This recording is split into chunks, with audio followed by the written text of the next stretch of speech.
Hello student, so welcome to the lecture. Dear, हमने अपने पास पिछले लेक्चर के अंदर टॉपिक कंप्लीट किया था जी इंडिपेंडेंट ब्रांच का। आज हम शुरू करने जा रहे हैं अपने पास अगले टॉपिक पे, और जो इस चैप्टर का एक आखिरी आपके पास टॉपिक आ रहा है that is about the foreign operations. तो हम फॉरेन ऑपरेशंस को लेके बात करने जा रहे हैं। सबसे पहले मैं थोड़ा सा आपको यहाँ पे बैकग्राउंड देता हूँ कि हमारा टॉपिक बेसिकली किस प्रकार से आ रहा है। बेटा, हम जो बात करने जा रहे हैं वो हम बात करेंगे, जैसे टॉपिक का नाम है वो है फॉरेन ऑपरेशंस। ना फॉरेन ऑपरेशंस का मतलब क्या होने जा रहा है कि जहां पर जो बेटा ऑपरेशंस है, जो बेसिकली बिजनेस कैरी आउट किया जा रहा है, वो बेसिकली फॉरेन कंट्री में किया जा रहा है। यानी कि मैं ये कहना चाहता हूं कि मान लीजिए आपका जो हेड ऑफिस है बेटा वो इंडिया में है। हेड ऑफिस हमारे पास इंडिया में है, और इंडिया में भी हम बोल देते हैं मान लीजिए आपका जो हेड ऑफिस है वो दिल्ली में है, ठीक है ना। पर जो हमारी ब्रांच है, वो इंडिया के बाहर है। लेट अस से कि वो जो ब्रांच है हमारी यूएसए में, और यूएसए में जो आपके पास है वो न्यूयॉर्क में आपकी ब्रांच है। अब ये जो ब्रांच आपके पास बिजनेस कैरी आउट कर रही है, बेसिकली इसको हमने क्या बोल दिया, फॉरेन ऑपरेशन, कि आपका विदेश में बेसिकली ऑपरेशंस कैरी आउट हो रहे हैं। बिकॉज अभी तक जो हम कर रहे थे वो सारी बात कर रहे थे कि हेड ऑफिस और ब्रांच दोनों ही आपके पास इंडिया में है, दोनों ही एक ही कंट्री में है। तो यहां पे हम बात करने जा रहे हैं कि एक दूसरी कंट्री में आ रहा है। इट मे बी पॉसिबल कि हेड ऑफिस इंडिया के बाहर है और ब्रांच इंडिया में है।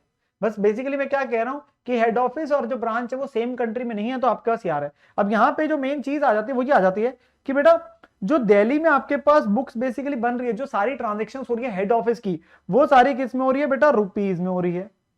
वो सारी किस में हो रही है, रुपीज में हो रही है। जबकि जो यूएसए में आपका फॉरेन ऑपरेशन है, जो ब्रांच है जो कि न्यूयॉर्क में है, वो सारी ट्रांजेक्शन किस में कर रहा है बेटा, उसकी डॉलर्स में हो रही है। ट्रांजेक्शन जो हो रही है उसकी ट्रांजेक्शन डॉलर में हो रही है। और वी नो कि आपके पास बेटा जो डॉलर है और जो रुपीज है वो सेम थोड़ी ना। I can't say $1 equal to 1 रुपी। आपके पास देखने को मिलता है बेटे there is something known as the exchange rate. आपके पास जो है there is something known as the exchange rate, एक कन्वर्जन रेट होता है कि $1 मान लीजिए 70 रुपीज का है या 75 रुपीज का है। तो वो अब यहाँ पे एक रोल प्ले करने जा रहा है हमारे पास, जहां पर जो फॉरेन ऑपरेशन है वो तो जहां पर है बेटा उसकी ट्रांजेक्शन उस कंट्री की करेंसी में हो रही है। जहां पे फॉरेन ऑपरेशन है उसकी ट्रांजैक्शन उस कंट्री की करेंसी में हो रही है, बेसिकली इन द डॉलर्स, जैसे मैंने एग्जांपल लिया। जबकि जो मेरा हेड ऑफिस है उसकी ट्रांजैक्शन किस में हो रही है, इंडिया में हो रही है, तो बेसिकली रुपीज में हो रही है। अब मुझे क्या करना है, जब मुझे फाइनेंशियल पोजीशन जाननी है, जब मुझे प्रॉफिटेबिलिटी जाननी है, जब मुझे इकट्ठे बनाने अपने अकाउंट, तो मैं ये तो ना बोल सकता हूं कि $10 और $10 बेसिकली आपके $20 हो गए। नो, मुझे डॉलर को कन्वर्ट करना पड़ेगा बेटा इनटू रुपीज। तो आई हैव टू सी कि मेरे को इस डॉलर को कन्वर्जन सीखनी है, मुझे कन्वर्जन इन रुपीस। जब मैं अपने पास इसे डॉलर्स में जो ट्रांजैक्शन हुई हुई है, जो आपका ट्रायल बैलेंस है, उसे मुझे रुपीस में कन्वर्ट करना पड़ेगा, और मुझे उसके बारे में यहाँ पे सीखना है। एंड एक्सचेंज रेट तो आपके पास बेटा बहुत ज्यादा फ्लक्चुएट होता है और बहुत जल्दी फ्लक्चुएट होता है, तो हमें यहाँ पे सीखना है कि वो कन्वर्जन कैसे करी जाएगी। तो ये हमारे पास मेन टॉपिक आने जा रहा है, जिसके बाद हम बेसिकली यहाँ पे अपने पास और भी चीजें सीखेंगे, बट सबसे पहला प्राइमरी मेरे पास यही चीज आएगी कन्वर्जन को लेके। पर सर क्या फॉरेन ऑपरेशंस में एक ही प्रकार का होता है? जैसे हमने इंडिया में जब बात की थी तो हमने डिपेंडेंट और इंडिपेंडेंट की बात की थी, इसी प्रकार से यहाँ फॉरेन ऑपरेशन में भी कुछ एक बाइफरकेशन आ रही है, and that bifurcation will actually आपके पास फर्क डालेगी इस चीज को लेके कि कन्वर्जन के लिए कौन से एक्सचेंज रेट्स का इस्तेमाल करना है, कन्वर्जन के लिए कौन से एक्सचेंज रेट्स का इस्तेमाल करना है। डियर, तो सबसे पहले हमें क्या ये बात क्लियर हो कि हम करने क्या जा रहे हैं। यस, कि जहां पर हेड ऑफिस मान लीजिए इंडिया में, ब्रांच हमारी इंडिया के बाहर है, तो अब उसकी ट्रांजैक्शन सारी बेटा डॉलर में हो रही है, या मान लीजिए आपके पास यूके में तो पाउंड में हो रही है, तो मुझे कन्वर्ट करना है वो फॉरेन करेंसी में, तो मुझे इंडियन करेंसी में कन्वर्ट करना पड़ेगा। तो उसको लेके बात करने जा रहा हूं। पर हम इसमें जब बाइफरकेट करते हैं बेटा, जब बाइफरकेट करते हैं तो आपके पास यहां पर फॉरेन ऑपरेशंस का जो टॉपिक है उसमें लिखा हुआ है कि फॉरेन ऑपरेशंस को दो हिस्सों में बांटा जाता है। एक होता है बेटा ईफो, जिसे बोलते हैं इंटीग्रल फॉरेन ऑपरेशन, और एक होता है नीफो, जो होता है नॉन इंटीग्रल फॉरेन ऑपरेशन। और यहाँ पे इसके बारे में जो कहा गया है, there is a accounting standard number 11 बेटा, जो इसको लेके डील करता है फॉरेन ऑपरेशंस की ट्रांसलेशन वगैरह को लेके, कि हमने एक्सचेंज रेट्स वगैरह की बाइफरकेशन। पर सर ये ईफो और नीफो क्या होता है बेटा, आप ध्यान से समझेंगे मेरी बात। इंटीग्रल फॉरेन ऑपरेशन वर्ड से पता चल रहा है इंटीग्रल, तो इंटीग्रल का मेरे से बेसिकली मतलब आ रहा है कि जहां पर जो फॉरेन ऑपरेशन और जो हेड ऑफिस है, वो जो फॉरेन ऑपरेशन है, जो ब्रांच है बेसिकली, वो हेड ऑफिस की ही एक एक्सटेंशन है, वो हेड ऑफिस की एक एक्सटेंशन है, वो इंटीग्रल पार्ट है, वो इंटीग्रल पार्ट है। तभी नाम क्या, इंटीग्रल फॉरेन ऑपरेशन, कि जो फॉरेन ऑपरेशन है, जो ब्रांच है, वो हेड ऑफिस की एक एक्सटेंशन है, उसी का एक इंटीग्रल पार्ट है। और ये एज गुड एज आप इसे डिपेंडेंट ब्रांच वाली बात कर सकते हैं कि जहां पर जो ब्रांच है उसको सारे गुड्स बेसिकली मेनली जो आ रहे हैं वो हेड ऑफिस से आ रहे हैं, ठीक है ना। जो इंडिया में हेड ऑफिस है वो जो भी गुड्स बेचते हैं उससे जो पैसा आता है वो सारा हेड ऑफिस को ही भेज देते हैं। तो वो टोटली एक तरीके से dependent upon the head office है, जो हेड ऑफिस का इंटीग्रल पार्ट है। यानी कि एक तरीके से वो सेम नेचर ऑफ बिजनेस करे। मान लीजिए इंडिया में बेसिकली मान लीजिए बेटा आपका जो बिजनेस है वो आप जूते की फैक्ट्री है, आप शू बनाते हैं, बेसिकली शू बेचते। तो जो फॉरेन ऑपरेशन है ना इंटीग्रल में, वो भी यही काम कर रहे, वो अलग नहीं कर रहे। मतलब जो काम हेड ऑफिस कर रहा है वही काम हमारा फॉरेन ऑपरेशन कर रहा है, वो सारा टोटली हमारे ऊपर निर्भर है। तो वो क्या हो गया, इंटीग्रल फॉरेन ऑपरेशन। वर्ड से चल रहा है इंटीग्रल, मतलब हमारा ही एक हिस्सा है, हमारा ही एक पार्ट है, हमारी एक एक्सटेंशन है। तो यहां पर सबसे पहले बेटा आ रहा है इंटीग्रल फॉरेन ऑपरेशन ईफओ। तो लिखा क्या है, ये एक ऐसा फॉरेन ऑपरेशन है, ऐसी ब्रांच है, the activities of which are integral part of those of the reporting enterprise. Reporting enterprise का मतलब बेटा हेड ऑफिस, और फॉरेन ऑपरेशन का मतलब बेसिकली यहां पे ब्रांच। अगर मैं सिंपल परिभाषा में बात करूं तो ऐसा फॉरेन ऑपरेशन जिसकी एक्टिविटीज जो है वो इंटीग्रल पार्ट है, हमारा ये कोर हिस्सा है जो कि रिपोर्टिंग का है। The business is carried on as if it were an extension of the reporting enterprise operation. वो बिजनेस इस तरीके से करे कि हमारी एक एक्सटेंशन है, मतलब हम जो यहाँ पे काम कर रहे हैं उसी में एक और चीज एक्सटेंशन होगी। तो सेम बिजनेस करने की बात होगी, जैसे मैंने आपको समझाया कि हम जो हेड ऑफिस इंडिया में कर रहा है, जैसे कि मैंने बोला शू का काम कर रहे, शूज आपके पास बेच रहे, वैसे ही वहां पे भी वही काम आपके पास हो रहा है। तो दैट इज ईफो। जबकि नीफो क्या आ जाता है बेटा, NIFO that is non integral. Word से पता चल गया, जो इंटीग्रल पार्ट नहीं है, जो इंटीग्रल पार्ट नहीं है हमारा, बेसिकली क्या कर रहे हैं, वो अपने आप पैसा इकट्ठा कर रहे हैं। वो हो सकता है लोन ले रहे हो, वो वहां पे गुड्स खरीद भी रहे हो, बेच भी रहे हो। मतलब मेरा कहने का मतलब है सब्सटेंशियली अब यहाँ पे वो इंडिपेंडेंटली काम कर रहे हैं, जबकि ईफो में क्या था, सब्सटेंशियली वो डिपेंडेंट थे आपके एक तरीके से। तो यहां पर क्या आ रही है चीज, it is a foreign operation that is not an integral foreign operation, जो ईफो नहीं है। Simply the business is carried on in substantially independent way, वो इंडिपेंडेंटली काम कर रहे हैं बाय एक्यूमुलेटिंग कैश, कैश जो इकट्ठा कर रहे हैं, अदर मॉनिटरी आइटम्स, खर्चा अपना कर रहे हैं, जनरेट कर रहे हैं income, and arranging the boring in its own local currency. वो वहीं पे अपने पास कैश इकट्ठा कर रहे हैं, खर्चे कर रहे हैं, वहीं से लोन ले रहे हैं, सारा कुछ वहीं पे अपने पास कर रहे हैं। मतलब लोकल करेंसी मतलब वहीं की जो फॉरेन करेंसी है उसी में कर रहे हैं। वो हेड ऑफिस के ऊपर, रिपोर्टिंग एंटरप्राइज के ऊपर डिपेंडेंट नहीं है। पर एक छोटा सा फर्क जो यहाँ पे आता है बेटा, अभी तक जो हमने डिपेंडेंट इंडिपेंडेंट किया था और यहाँ पे जो डिपेंडेंट इंडिपेंडेंट आ रहा है, एक छोटा सा बस फर्क है। हमने कहा था बेटा कि जब हमने इंडिया में ब्रांच की बात की थी, इनलैंड ब्रांच, डिपेंडेंट और इंडिपेंडेंट, उसका मतलब था डिपेंडेंट में किताबें हेड ऑफिस बनाता था और इंडिपेंडेंट में किताबें ब्रांच अपनी खुद भी बनाती थी इंडिपेंडेंटली, ठीक है ना। और डिपेंडेंट में सारी किताबें हेड ऑफिस ही बना रहा होता था, ठीक है। यहां पे क्या है, बुक्स ऑफ अकाउंट्स तो फॉरेन ऑपरेशन अपने बना ही रहा है, वो तो अपने डॉलर में बना ही रहा है।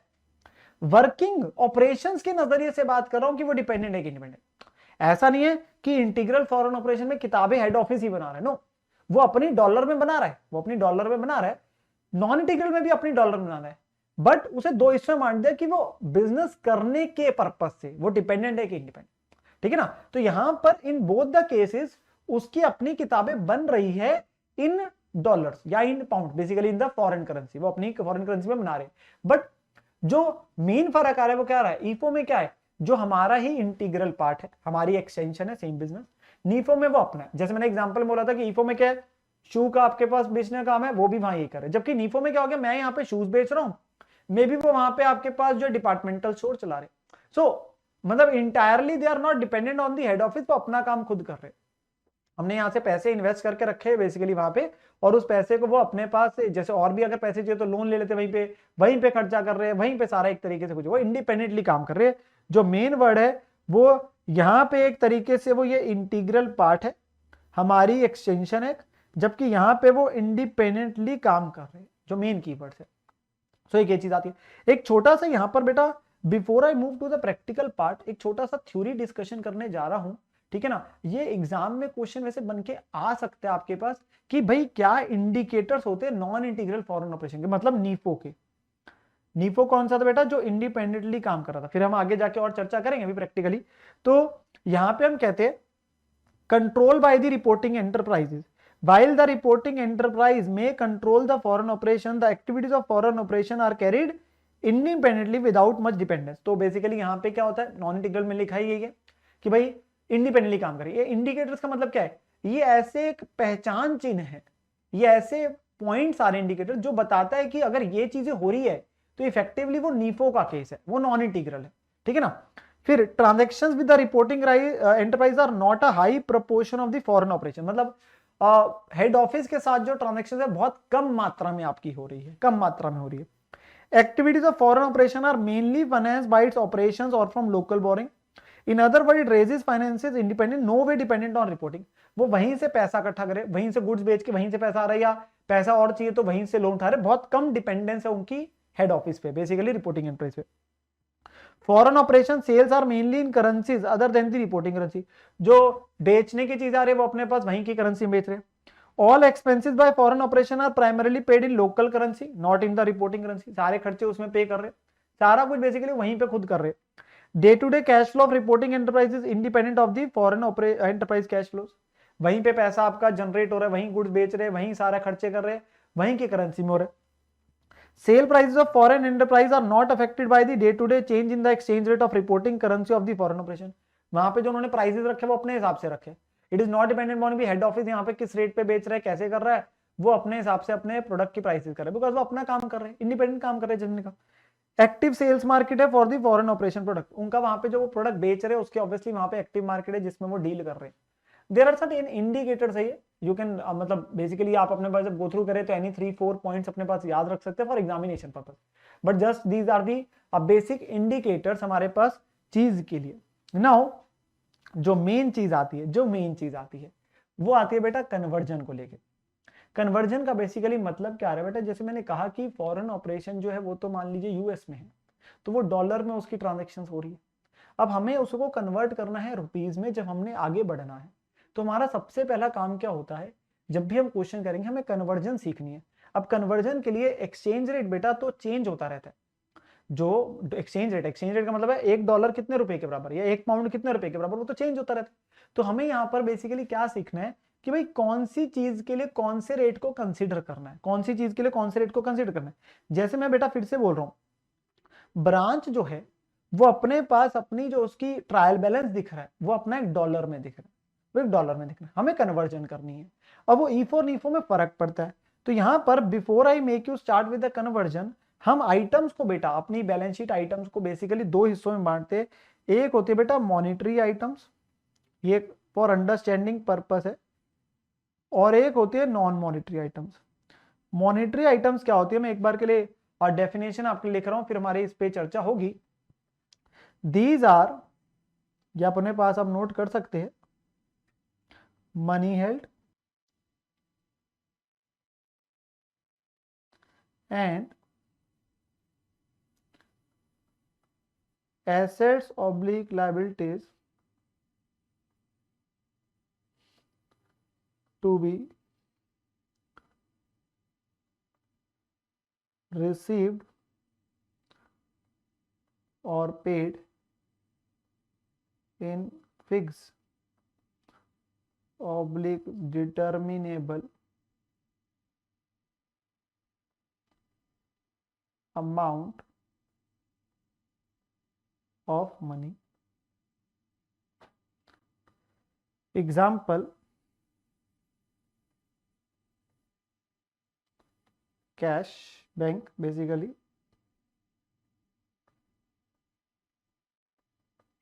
receivables,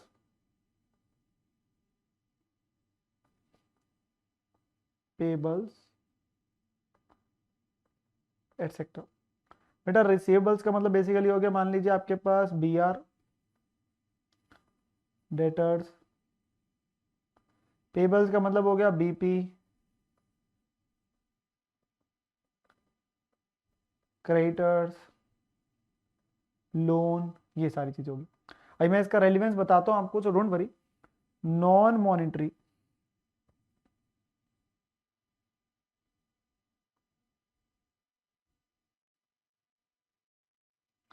नॉन मॉनिटरी कौन सी है, other than monetary items.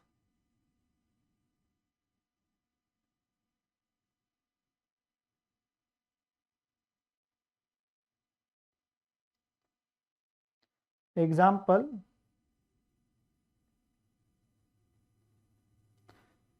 Like fixed assets,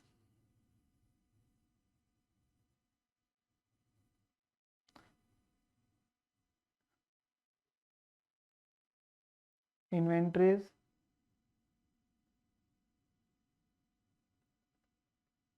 investment in equity shares. Basically बेटा इसके बारे में जो ये चीज़ मैं आपको लिखवा रहा हूँ, ये सारी चीज़ अब AS 11 के द्वारा आ रही है। हमारे को AS नंबर 11 है। हम बेसिकली आगे भी जाके जब अकाउंटिंग स्टार्ट करते हैं उसमें चीज़ें और भी कवर है। उसका एक पार्ट है जब फॉरेन ऑपरेशंस होते हैं तो उस केस में कन्वर्जन कैसे करनी, तो वहां पे हमें स्टैंडर्ड कुछ चीज़ें बताता है। वो कहते हैं हमने सबसे पहले क्या देख रहे हैं, मॉनिटरी और non monetary items.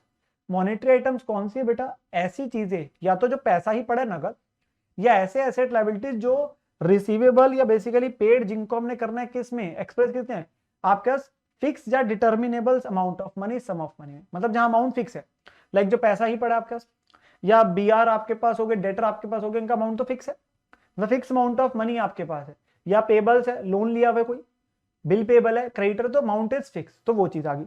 Non monetary कौन से, जो अदर देन मॉनिटरी है, जो मॉनिटरी नहीं है, लाइक फिक्स एसेट्स, ऑब्वियसली आपके आगे पीछे जितने मर्जी में बिक सकता है, ठीक है ना, जो उसकी वैल्यू है।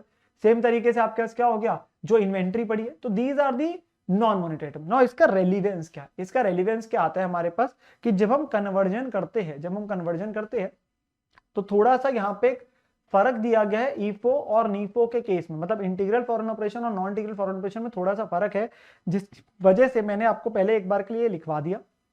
अब मैं आगे कन्वर्जन वाले बात पे चलता हूं बेटा, तो उस पे मैं आता हूं जरा। तो ये मैंने लिखा है बेटा, टेबल है एक बेटा कन्वर्जन रेट्स को लेके। कन्वर्जन रेट्स का मतलब क्या है, कन्वर्जन रेट्स का मतलब है, जैसे मैं फिर से बोल रहा हूं कि बेटा जो फॉरेन ऑपरेशन है उसका सारा जो आपको क्वेश्चन में ट्रायल बैलेंस दिया होगा वो डॉलर में दे रखा होगा, मुझे उसे कन्वर्ट करना है किसमें, इंडियन रुपीज में, या पाउंड में दे रखा है उसे रुपीज में करना है, ऑस्ट्रेलियन डॉलर में दे रखा है उसे रुपीज में करना है, जिसमें भी है। अब वहां पर मुझे डिपेंडिंग पॉन की वो ईफो नीफो मुझे एक्सचेंज रेट्स लगाने। अब यहां पर ओपनिंग स्टॉक तो बेटा क्या होता है, जो पिछले साल का क्लोजिंग था, तो ओपनिंग स्टॉक पे सिंपली हमारा को क्या आ जाता है जब हम क्वेश्चन करते हैं, that is the opening rate.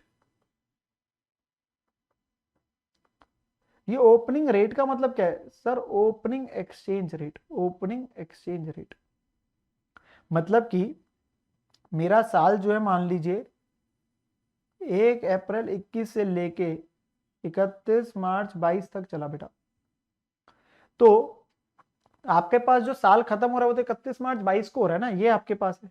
अब हमें क्वेश्चन जो है वो अलग अलग एक्सचेंज रेट्स देता है। ओपनिंग एक्सचेंज रेट का मतलब है इस दिन का रेट, ओपनिंग का, एक तरीके से। अब हो सकता है ओपनिंग का रेट $1 आपके पास 70 रुपीज का था, $1 इज इक्वल टू 70 रुपीज है, तो हमने इसको उस रेट से मल्टीप्लाई करके बेसिकली वैल्यू रुपीज में निकाल देंगे। फिर आगे बेटा खर्चे, income, expenses and income, basically जिन्हें हम बोलते हैं रेवेन्यू आइटम। सिंपली जो चीजें हमारी कहां चलेगी बेटा, ट्रेडिंग एंड पीएनएल में, ट्रेडिंग एंड पीएनएल में। अब यहां पर हम अपने पास समथिंग बोलते बेटा एवरेज रेट। दोनों जगह एवरेज रेट हम लगाते हैं, बट अगर मैं आपसे बोलूं कि स्टैंडर्ड कहता क्या, और फिर मैं समझाता हूं एवरेज रेट क्या होता है। स्टैंडर्ड तो आपको ये बोलता है कि अगर एक्चुअल रेट अवेलेबल है तो उस पर करो, एक्चुअल रेट अवेलेबल है तो उस पर करो, अगर नहीं कर सकते तो average rate. Sir actual rate का मतलब क्या हो बेटा, मान लीजिए आप सैलरी दे रहे हैं, अब आपने तो सैलरी जो दी है वो साल में 12 बार दी होगी, अब वो जिस जिस दिन दी उस दिन का जोन जोन सा एक्सचेंज रेट था उससे आपने मल्टीप्लाई करके बेसिकली रुपीज में वैल्यू निकालनी है। पर हमारे क्वेश्चन में ऐसा थोड़ा करेगा भाई वो खर्चा कब कब किया, हमें तो क्वेश्चन में सीधा एवरेज रेट आपके पास अवेलेबल हो जाता है तो उससे पता चल जाता है, हमें तो उससे हो जाएगा। अब आपके पास अगर एवरेज रेट हमें क्वेश्चन दे देगा, नहीं तो पता स्टैंडर्ड बोलता है कि अगर एक्चुअल रेट है वो, नहीं तो एवरेज रेट। तो मैं लिख देता हूं, if actual rate available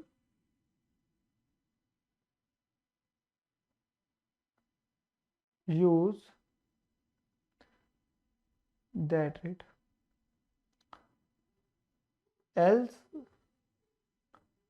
average rate. Since दोनों के लिए सेम ही था तो मैंने दोनों के साथ ही ब्रैकेट में चला दिया भाई।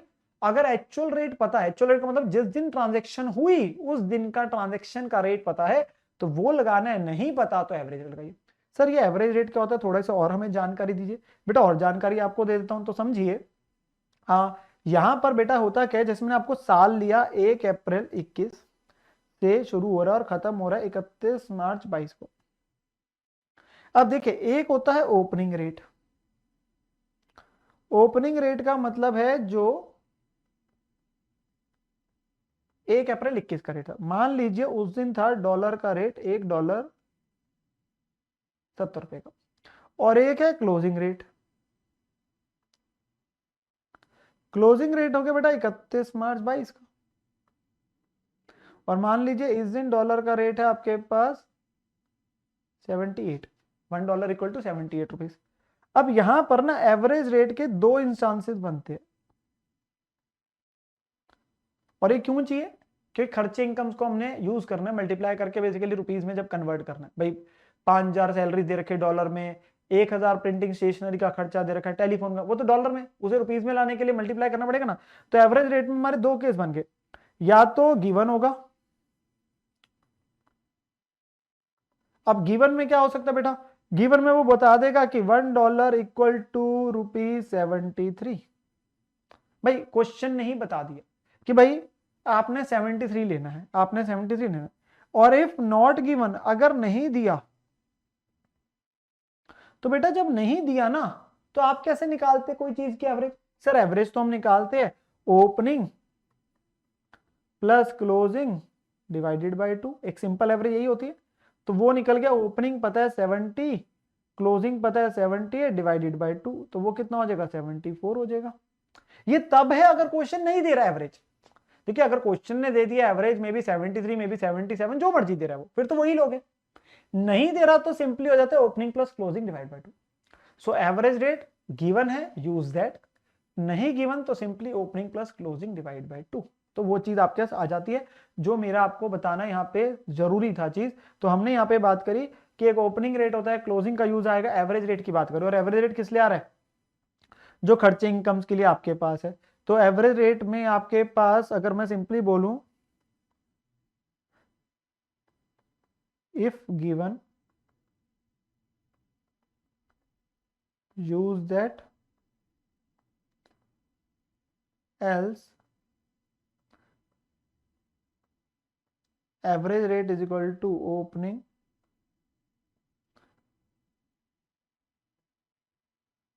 Plus closing divided by 2। एक बार कॉन्सेप्ट आपके पास बेटा समझा रहा हूं, देन हम अपने पास प्रैक्टिकल पे चलेंगे। देन आते बेटा closing assets and liabilities basically other than fixed asset. मैंने फिक्स्ड एसेट को बाहर कर दिया। बेसिकली यहाँ पे पता है कौन सी चीजें आ गई आपकी, अब मॉनिटरी आइटम्स एक बार के लिए आ गई। मैं स्टॉक को लेकर अलग से बात कर लूंगा। वैसे मॉनिटरी आइटम्स मैं एक तरीके से बोल सकता हूं, तो मॉनिटरी आइटम जो भी आपके पास है, डेटर, बीआर, क्रेडिटर, बीपी, जो भी बैलेंस शीट में चीजें दिख रही है, लोन वगैरह है, जो भी है, यहां पे सिंपली आपके पास बताया हुआ है क्लोजिंग रेट।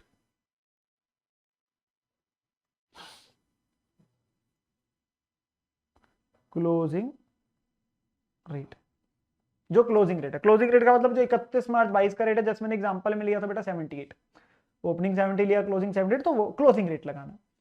फिक्स एसेट्स पे क्या लगाना है, फिक्स एसेट्स के साथ ही बेटा उसकी डेप्शन आती है, क्योंकि फिक्स एसेट पे जो रेट लगेगा डेप्शन तो फिक्स एसेट पे लगती है ना, इसलिए उसको साथ ही बोल दिया। प्रैक्टिकल कराऊंगा तो समझ आ जाएगा। बेटा फिक्स एसेट्स आ गया एक तरीके से नॉन मॉनिटरी। अब नॉन मॉनिटरी आइटम्स पे थोड़ा सा यहाँ फर्क आ गया। अभी तक देखिए आपके पास कोई फर्क नहीं आ रहा। ये बोलता है ईफो में डेट ऑफ परचेज, और ये बोलता है क्लोजिंग रेट। हमें कहा जाता है स्टैंडर्ड के द्वारा, ध्यान से सुनिए, मैं थोड़ा सा बारीकी में जा रहा हूं चीज को लेके। स्टैंडर्ड हमें कहता है बेटा कि जो मॉनिटरी आइटम्स होती है, जो मॉनिटरी आइटम्स होती है उसका तो लीजिए क्लोजिंग रेट, उसका तो लीजिए क्लोजिंग रेट, ठीक है, चाहे वो ईफो है चाहे वो नीफो है। पर जो नॉन मॉनिटरी आइटम्स है आपके पास, जो नॉन मॉनिटरी आइटम्स है, उस केस में अगर ईफो का केस है तो डेट ऑफ परचेज का लीजिए, डेट ऑफ परचेज का लीजिए, और अगर नीफो है तो उस केस में क्लोजिंग लीजिए। अब सर नॉन मॉनिटरी में तो आपने एक और चीज लिखी थी which is your stock, closing stock भी तो आता है। हाँ बेटा मैं समझता हूँ क्लोजिंग स्टॉक भी आता है, पर क्लोजिंग स्टॉक में भी यहाँ पे स्टैंडर्ड यही बात बोलता है कि ईफो के केस में, देखो नीफो में तो क्लोजिंग ही लेना है, वो तो बात खत्म हो जाती है, ठीक है ना, उसमें कोई फर्क नहीं। पर ईफो के केस में वो कहता है कि जो क्लोजिंग स्टॉक होता है वो आपके पास जो है, अगर हमें ये बता देता है कि जो बचा रह गया स्टॉक, मान लीजिए $5000 बचा रह गया, भाई अगर वो बता दिया कि किस दिन खरीदा था और उस दिन का रेट बता दिया, फिर तो वो ले लो, वरना तो आप साल का लास्ट डे लोगे ना। तो जो यहां पे आपके पास स्टॉक है इसके अंदर ही इंक्लूडिंग स्टॉक है ना बेटा, क्लोजिंग स्टॉक भी तो इसी में जुड़ा हुआ है। अब क्लोजिंग स्टॉक जो इसमें जुड़ा हुआ है हमारे पास, उस केस में आपके पास अगर मैं बात करूं, मैं यहां पे लिख देता हूं, पर आपको ना क्वेश्चंस में तंग नहीं करेगा, क्वेश्चन में बिल्कुल तंग नहीं करेगा, ये आपके पास बिल्कुल और बिल्कुल सिर्फ और सिर्फ यहां पे पॉइंट समझने के लिए कि stock in case of IFO, closing stock in case of IFO, date of purchase if available else closing rate। तो अगर हमें पता है बेटा कि जिस दिन आपके पास खरीदा था उस दिन का रेट पता है वो, वरना क्लोजिंग रेट, तो ये हमारा एल्स में द्वारा लिख देता हूं,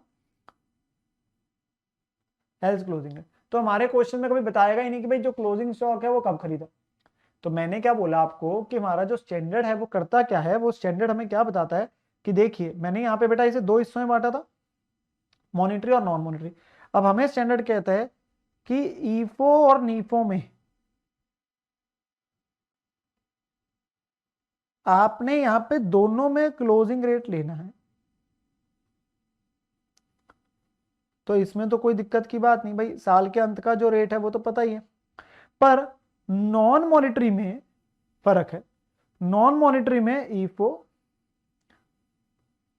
और नीफो में क्या है, यहां है डेट ऑफ परचेज, मतलब एक्चुअल रेट जो था जिस दिन ट्रांजेक्शन हुई, और नीफो में आपका आता है बेटा क्लोजिंग रेट। अब देखिए फिक्स एसेट तो एक ऐसी चीज है, जब भी खरीदा होगा 2 साल 3 साल पहले, उस दिन का रेट हमें हमेशा क्वेश्चन दे देगा। तो ईफो के केस में तो वही लोगे, नीफो में साल का अंतिम का ही लोगे, क्लोजिंग रेट ही लोगे। पर इन्वेंट्री के अंदर स्टैंडर्ड ने बात बोल दी कि आपके पास बचा हुआ जो स्टॉक रह गया, अब हो सकता है वो तो फरवरी का पड़ा हो, मार्च का पड़ा हो, अगर उस दिन के रेट नहीं पता तो क्या करोगे फिर ईफो में क्या करोगे, तो कहते हैं क्लोजिंग ही उस केस में ले लो। क्लोजिंग अगर नहीं पता तो यार फिर क्लोजिंग ही ले लो ना, बस फिक्स एसेट में तो ऐसा हो नहीं सकता, जो मशीन बिल्डिंग पड़ी है उनका तो पता होगा कि भाई कब खरीदी है, तो उस दिन का रेट। अब जो स्टॉक पड़ा है अगर उसका नहीं पता तो क्लोजिंग ले लो। इसीलिए मैंने क्या किया, देखा एक्चुअल बाइफर्केशन तो ये है, एक्चुअल में है, जिसे मैंने इसमें थोड़ा सा आपके लिए इकट्ठे कर दिया। तो फिक्स एसेट जो आपके पास है वो नॉन मॉनिटरी आपके पास आइटम है, जिसका तो बड़ा क्लियर होगा, क्वेश्चन में कभी डाउट नहीं आएगा। जो बाकी एसेट लायबिलिटीज है इंक्लूडिंग इवन स्टॉक भी डाल दिया, उसके लिए क्लोजिंग कर दो, क्योंकि हमारे क्वेश्चन क्लोजिंग है। जबकि वैसे जो उसके अंदर एक स्टॉक की एक आइटम है विच इज आपके पास नॉन मॉनिटरी आइटम, उसके लिए वैसे तो एक्चुअल रेट स्टैंडर्ड कहता है नहीं पता तो क्लोजिंग, और वो हमारे क्वेश्चन में इसलिए हमेशा क्लोजिंग ही बेटा लग रहा होगा, तो दिक्कत कभी नहीं आएगी। तो मैं इसे भी कंक्लूड कर दूंगा, डोंट वरी, इसे कंक्लूड हो जाएगा तो आपके पास कभी दिक्कत नहीं आएगी आपके, तो इसलिए क्लोजिंग स्टॉक भी इसी के अंदर मैंने ऐड कर दिया, क्लोजिंग स्टॉक भी इसी में ऐड कर दिया। अगले वाले तो बहुत आसान है, जो एचओ से बेटा गुड्स मिले या एचओ को पैसा भेजा या जो एचओ का बैलेंस है, अब ये सारी चीज आ गई एचओ की। बेटा एचओ ने गुड्स भेजे होंगे मान लीजिए 10 लाख रुपए के, 10 लाख रुपए के भेजे, उसकी में तो दिख रहा होगा ना goods send to foreign operation, goods send to branch 10 lakh रुपए रुपीज में। ब्रांच के में मान लीजिए वो दिखा रहे अपने पास $8,000, लेट से मैं एक रैंडम बोल रहा हूँ, $8,000 दिखा दी। अब भाई उस $8,000 को किसी रेट पे थोड़ा ना कन्वर्ट करना है, उसकी तो एक्चुअल वैल्यू हेड ऑफिस के पास पता ही है, और ये काम कौन कर रहा है, हेड ऑफिस कर रहा है। क्यों कर रहा है, ताकि ब्रांच की प्रॉफिटेबिलिटी वगैरह हम जान सके, ब्रांच की फाइनेंशियल पोजीशन जान सके। तो जो भी चीजें एचओ वाली ट्रांजेक्शन आ रही है, भाई कितनी वैल्यू के गुड्स भेजे, कितना पैसा भेजा, या जो बैलेंस उनका दिख रहा है एचओ का आपस का इंटर यूनिट अकाउंट, उस केस में हमने सिंपल लेनी है एक्चुअल वैल्यू। यहां पे तो कोई दिक्कत की बात ही नहीं है, अपीयरिंग इन एचओ ट्रायल बैलेंस। तो इसकी तो वैल्यू बेटा एक्चुअल वैल्यू ही दिख रही होगी, रुपीज में ही दिख रही है पहले से। हेड ऑफिस के ट्रायल बैलेंस में तो वही ले लो, तो यहां पे वही लिख देता हूं, एक्चुअल वैल्यू, मतलब इसको कभी कन्वर्ट करने की जरूरत नहीं पड़ेगी।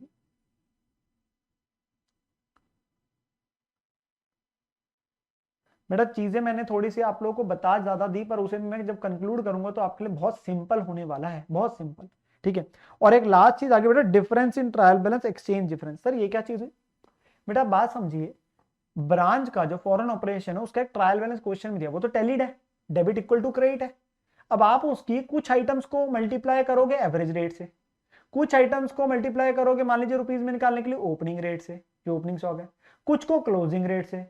तो अलग अलग जब आप रेट से मल्टीप्लाई करोगे तो ऑब्वियसली जो रुपीज में ट्रायल बैलेंस बन के आया हेड ऑफिस की करेंसी में, उसमें तो वो डेबिट इक्वल टू क्रेडिट कैसे हो जाएगा? भाई डॉलर का बैलेंस जो था वो टैलीड है ट्रायल बैलेंस, पर जब आप उसको अलग अलग वैल्यू से मल्टीप्लाई कर दोगे तो डिफरेंस आ जाता है। अब जो डिफरेंस आ रहा है उसका क्या करना है? तो ईफो में हमें कहता है, ईफो में हमें कहता है ये एक्सचेंज डिफरेंस जाता है आपका पीएनएल में। सो ट्रांसफर टू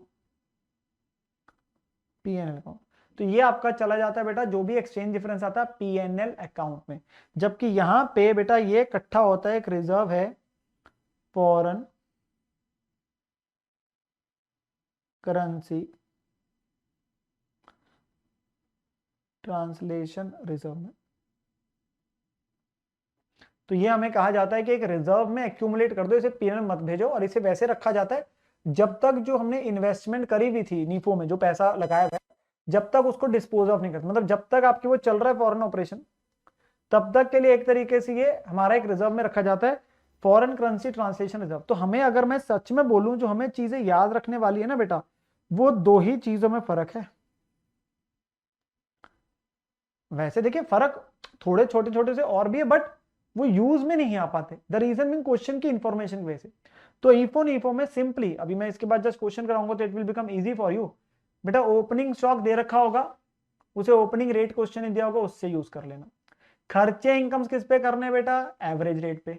वैसे स्टैंडर्ड कहता है, मैंने लिखी है सारी बातें, स्टैंडर्ड कहता है कि एक्चुअल रेट लेना, एक्चुअल रेट लेने के लिए, पर कभी क्वेश्चन एक्चुअल रेट थोड़ा ना देगा। पूरे साल के जिस जिस दिन ट्रांजेक्शन हो उस दिन के एक्सचेंज रेट देगा, तो भैया 5 पेज का तो क्वेश्चन ही हो जाएगा।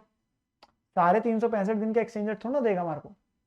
तो हमारे को स्टैंडर्ड नहीं बोला, अगर एक्चुअल रेट अवेलेबल नहीं है आपके पास हर का, तो एवरेज ले लो, तो एवरेज लगा लीजिए। आपके पास जितने भी खर्चे इनकम्स आपके ट्रेडिंग पे में जाने वाले यहाँ पे होते हैं, तो उसके लिए एवरेज ले लो। पर एवरेज में भी दो केस बन गए, या तो एवरेज क्वेश्चन ने दे दिया तो वो लगा लो, नहीं दिया तो आप सिंपली एवरेज कैसे निकालते हो? Opening plus closing divide by 2, वो एवरेज आती है। फिर आगे बेटा मॉनिटरी और non monetary items. Monetary items के लिए तो सिंपल है, क्लोजिंग रेट, सिंपल, जो एसेट लायबिलिटी बैलेंस शीट में दिख रहे हैं क्लोजिंग रेट आगे। पर जो फिक्स एसेट्स है, जो नॉन मॉनिटरी है, और इवन चाहे इन्वेंट्री आ गया, उसमें थोड़ा सा फर्क आ गया। आपके पास ईफो में कहता है डेट ऑफ परचेज एक्चुअल, और नीफो में क्लोजिंग।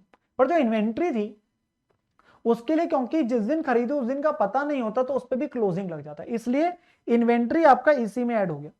तो वो मॉनिटरी नॉन मॉनिटरी वाला आपको पार्ट याद रखने की जरूरत नहीं पड़ी। इफेक्टिवली आपको सिंपली क्या हो गया, सारे एसेट लायबिलिटीज सिर्फ फिक्स एसेट को छोड़ के, सारे एसेट लायबिलिटी सिर्फ फिक्स एसेट को छोड़ के क्लोजिंग रेट। फिक्स एसेट का हमेशा क्वेश्चन देगा, तो उस पर कौन सा लगाना है? आपके पास डेट ऑफ परचेज का ईफो में और क्लोजिंग रेट नीफो में पहला फर्क। जो एचओ वाली चीज है वो सारी जो एक्चुअल वैल्यू एचओ के ट्रायल बैलेंस में दिख रही है उसमें कोई दिक्कत नहीं। और एक आएगा बेटा डिफरेंस। डिफरेंस ईफो में कहां जाएगा बेटा? पीएनएल में। और नीफो में कहां जाएगा आपके पास बेटा? फॉरेन करेंसी ट्रांसलेशन रिजर्व में, जो कि हम बैलेंस शीट में फिर दिखा देते हैं, वो बैलेंस शीट में दिख जाएगा। यहाँ पे एक्सचेंज डिफरेंस पीएनएल में चला जाएगा।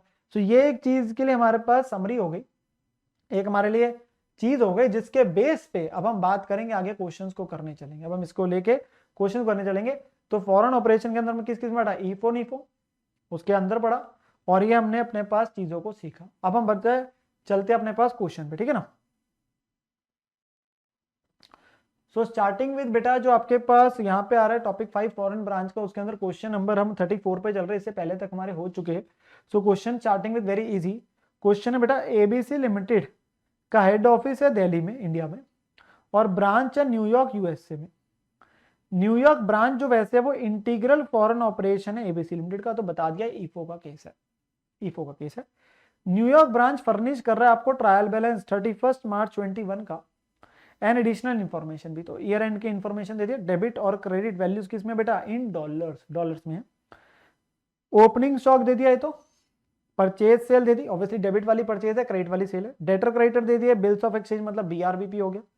सन्ड्री एक्सपेंसेस है, बैंक का बैलेंस और एचओ के अकाउंट का बैलेंस है $540। फिर कह रहे एक्सचेंज रेट क्या लेना, ओपनिंग का ले लेना 40, क्लोजिंग ले लेना 42, एवरेज लेना 41, तो उसने दे दिए तीनों रेट हमारे को। फिर कह रहा है न्यूयॉर्क ब्रांच अकाउंट शो कर रहा है डेबिट बैलेंस 22,190 का 31 मार्च 21 को इन दिल्ली बुक्स, और कोई आइटम पेंडिंग रिकंसिलेशन। ये क्या चीज कह रहा है बेटा, ये कह रहा है बेटा ब्रांच की बुक्स में एचओ का बैलेंस है कितना, $540, और ये क्रेडिट है। तो एचओ की बुक्स में क्या होगा, ब्रांच का डेबिट बैलेंस होगा।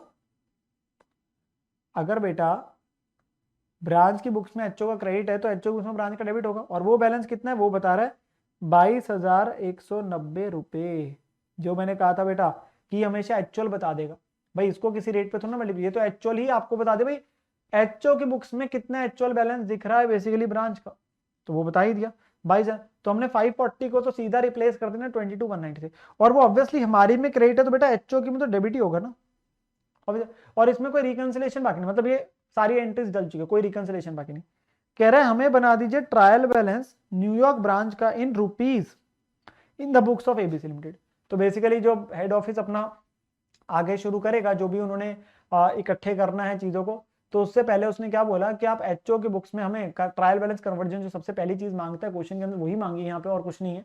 अभी धीरे धीरे क्वेश्चन में और एक्स्ट्रा एडिशन करेंगे, बट यहाँ पे सिंपली क्या बोला बेटा, ट्रायल बैलेंस अपने पास बना दीजिए, किसमें, रुपीज में बना दीजिए। तो वही हमने यहाँ पे करना है। तो ट्रायल बैलेंस रुपीज में आते बेटा, देखिए 3 कॉलम जो क्वेश्चन है वो तो आएंगे ही आएंगे। एक हमें एक्सचेंज रेट है जो यूज करना है वो देखना है, और फिर हमें कन्वर्ट करके रुपीज में वैल्यू निकालनी है।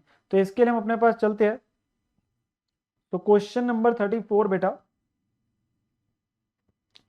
क्वेश्चन नंबर 34, और मैंने यहाँ पे आपके लिए फॉर्मेट सा छोटा सा बना रखा है।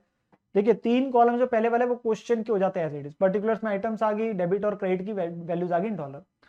फिर एक्सचेंज रेट हम कौन सा यूज करेंगे, ओपनिंग है, एवरेज है, क्लोजिंग है, कौन सा है, और फिर उनको मल्टीप्लाई करके हमारी रुपीज की वैल्यू आ जाएगी। तो आप अपने पास वीडियो को पॉज करके फॉर्मेट बना सकते हैं। यहां हम ट्रायल बैलेंस बना रहे बेटा कन्वर्टेड इन रुपीज।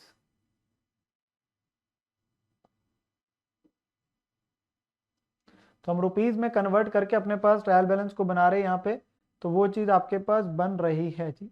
अब हम अपने पास क्या करते हैं, हम आइटम्स को डालना शुरू करते हैं, और हमारा केस ईफो का है। वैसे ईफो का केस में बेटा फर्क कौन सी चीज में पड़ता है, मैं अगर सिंपली बताऊं, एक फर्क पड़ता है फिक्स एसेट का, बस याद रखना है फिक्स एसेट का है कि वहां पे एक्चुअल डेट ऑफ परचेज है, वहां क्लोजिंग होता है ईफो में, और एक एक्सचेंज डिफरेंस का। यहाँ फिक्स एसेट तो है ही नहीं, यहाँ फिक्स एसेट तो है ही नहीं, तो इसलिए वो बात तो बाहर हो गई। अब हो सकता है एक्सचेंज डिफरेंस आएगा तो उसके हमारे पास डिफरेंस को चीज को लेके बात होगी। तो आइटम्स डालते बेटा, सबसे पहला आया ओपनिंग स्टॉक। अब बेटा ओपनिंग स्टॉक जो है वो हमारे को दे रखा है $150, $150।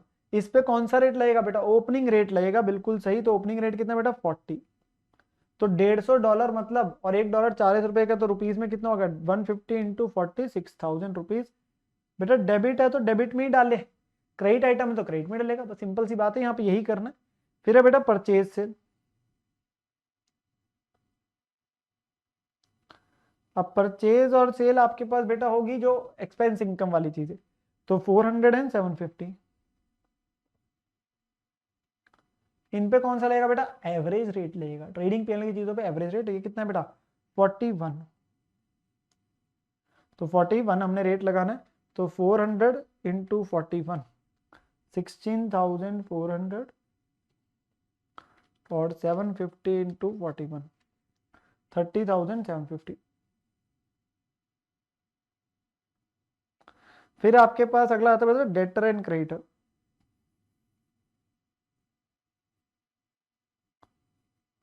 इस पे क्या लगेगा बेटा, डेटर एंड क्रेडिटर पे बेटा हमेशा लगना है closing rate, monetary item simply.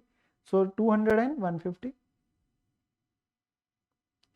200 and 150, जो कि बेटा क्लोजिंग रेट क्या है 42, 200 इंटू 42 8400, 150 इंटू 42 6300। फिर आए बेटा bills of exchange. Bills of exchange मतलब बेटा BRBP।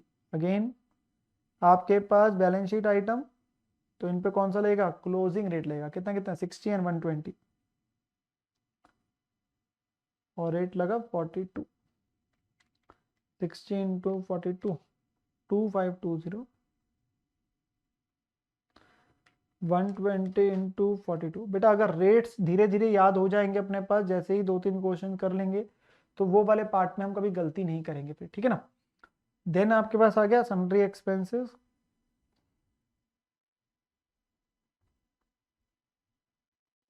जो कि 540। तो खर्चे जो कहाँ जाते हैं बेटा, PNL में। तो बेसिकली ये कौन सा रेट लेगा, एवरेज रेट। और एवरेज रेट कितना है 41, 22140। फिर आ गया बेटा बैंक। अगेन है मॉनेटरी आइटम 210, और इसमें आपके पास कौन सा लगना है, जो आपके पास बेटा क्या है, क्लोजिंग रेट है। और क्लोजिंग रेट कितना है 42। बैलेंस शीट आइटम में बेटा क्लोजिंग रेट सिंपली 8820। सिर्फ फिक्स एसेट का याद रखना होगा हमें, ठीक है। और एक आ गया एचओ का। अब एचओ का कितना है 540 डॉलर। अब इस पे कौन सा लेगा बेटा, एक्चुअल। इसमें कोई रेट थोड़ा ना लेगा, तो हमेशा क्वेश्चन वैल्यू देगा। तो कितना आएगा 22,190। बेटा यहाँ पे जो बच्चा गलती कर देता है ना जल्दबाजी में, वो डेबिट में लिख देता। बेटा वो एचओ एग्जाम में डेबिट ही होगा ना, ब्रांच की में तो क्रेडिट है ना, तो क्रेडिट में ही लिखोगे बेटा। एटलीस्ट एक बेसिक सी बात है, जिस चीज का बैलेंस डेबिट है वो डेबिट में रुपीज में आएगा, जिसका क्रेडिट है वो क्रेडिट में ही आएगा। वो तो एचओ में तो लिखेगा ही ना, उनकी में डेबिट है, हमारी में तो क्रेडिट ही है ना। तो ये आ गया। अब आपके पास बेटा करने का तरीका क्या होता है, आप हमेशा क्या करें जब भी करते हैं एज एन अप्रोच, हमेशा एक लाइन छोड़ के ही हमें टोटल्स करने होंगे और डिफरेंस जानना होगा। और हम अपने पास क्या करते हैं कि एक बार दोनों साइड्स का तो हमें टोटल अलग अलग लिखना पड़ेगा, देखने की भाई किस साइड का आ रहा है।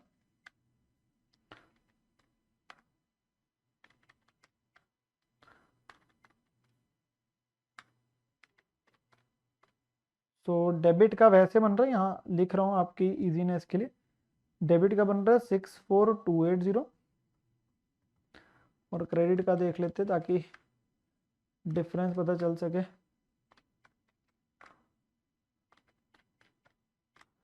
64280। तो बेटा ये तो बाय चांस की बात है कि हमारा क्वेश्चन ऐसा है जिसमें कोई एक्सचेंज डिफरेंस नहीं है, दोनों के दोनों साइड आपके पास मैच करके, मतलब वैल्यूज इस प्रकार से थी कि वो आपकी मैच ही करके, तो एक्सचेंज डिफरेंस आया ही नहीं। क्वेश्चन करेंगे एक्सचेंज डिफरेंस आएगा, तो यहाँ पे अगर आता तो ईफो की वजह से बेटा वो PNL में जाना होता, वैसे आता तो PNL में जाता। नीफो में फॉरेन करेंसी ट्रांसलेशन रिजर्व था जो मैंने लिखवाया था, फिक्स एसेट था नहीं तो उसका फर्क पड़ा नहीं। तो अल्टीमेटली क्या इस क्वेश्चन में ईफो नीफो से फर्क ही नहीं पड़ा, क्योंकि ना फिक्स एसेट थे ना एक्सचेंज डिफरेंस आपके पास आया, तो फर्क नहीं पड़ा। अल्टीमेटली पहला क्वेश्चन था जैसे मैंने कहा, तभी तो मैंने आपको अभी क्या साधारण सा क्वेश्चन था सिंपल। तो हमने क्या किया, अपने पास बेटा मेन चीज है कन्वर्जन करना, और कन्वर्जन में ध्यान क्या रखना है, देखिए ओपनिंग स्टॉक ओपनिंग रेट, आपके पास खर्चे इनकम जो भी है वो एवरेज रेट, ठीक है ना, एवरेज क्वेश्चन ने दे दिया। और बैलेंस शीट की जितनी भी चीज है वो सारी क्लोजिंग रेट आपके पास, बस फिक्स एसेट का याद रखना, वो डेट ऑफ परचेज या एचओ। एचओ वाली चीज का जो दिख रहा है वो आपके पास एक्चुअली आ जाता है, और एक्सचेंज डिफरेंस है क्या। तो इसके साथ हमारे पास क्या है, क्वेश्चन नंबर 34 आपका आसान सा क्वेश्चन स्टार्टिंग वाला क्या हो गया बेटा, कंप्लीट हो गया। अब अगले पे चलते, ठीक है ना, नेक्स्ट क्वेश्चन पे आते हैं। So now moving to the next question, question number 35 पे बेटा आगे हम लोग। क्वेश्चन है 31 मार्च 21 को the following ledger balances have been extracted from the books of Washington branch office. तो कुछ लेजर बैलेंसेज आ रहे हैं यहाँ पे ना बेटा, आपको टैली ट्रायल बैलेंस जरा कुछ चीजें बता रहा है। लेजर अकाउंट लिख दिए, डॉलर की वैल्यू दे दी, जैसे building, stock, cash and bank, purchase, sale, commission receipt, debtor, creditor. कह रहा है you are required to convert the above ledger balances into Indian rupees, और कह रहा है इनको कन्वर्ट कर दीजिए रुपीज में। फॉलोइंग रेट ऑफ एक्सचेंज ले लीजिए, क्या है रुपीज पर डॉलर। ओपनिंग के लिए ओपनिंग रेट 46 दे रहा है, क्लोजिंग रेट 50, एवरेज रेट 48, और फिक्स एसेट के लिए उसने लिखी दिया 42।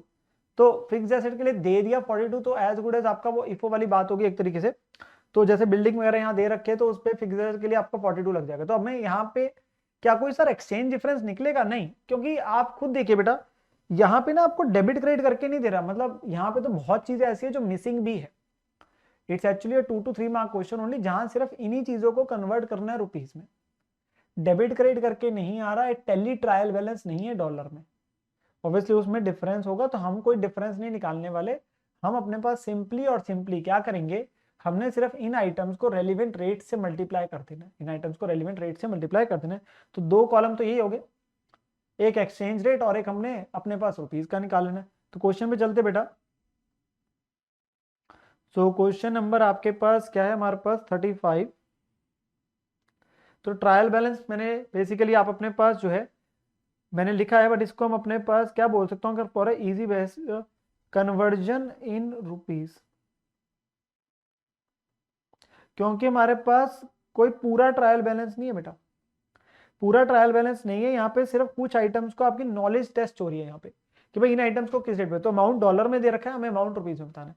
तो जैसे कि सबसे पहले क्या है, बिल्डिंग लिख दिया। अब कितना है जी, $180, और बिल्डिंग का आपके पास फिक्स एसेट के लिए रेट ही दे दिया 42। तो 180 इंटू 42, बस आपने सही आइटम पे सही रेट लगाना है, 7560। ठीक है ना। इसके बाद हम फुल फ्लेज क्वेश्चन पे चलेंगे बिल्कुल। ये स्टार्टिंग के दोनों क्वेश्चन बड़े आसान है आपके पास। ओपनिंग स्टॉक जो दे रहा है 26 बेसिकली आपके पास डॉलर दे दिया। सो ओपनिंग स्टॉक पे ओपनिंग रेट बेटा कितना है 46, 26 इंटू 46, 1196 रुपीज।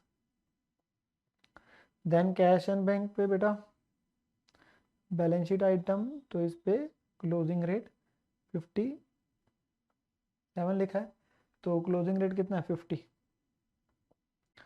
तो 57 इंटू 50, 2850। परचेजेस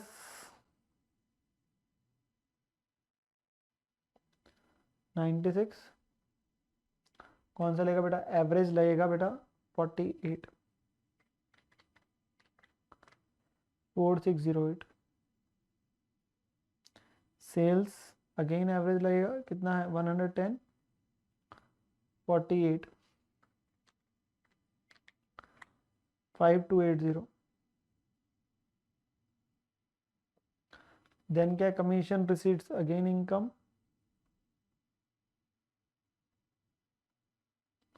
28,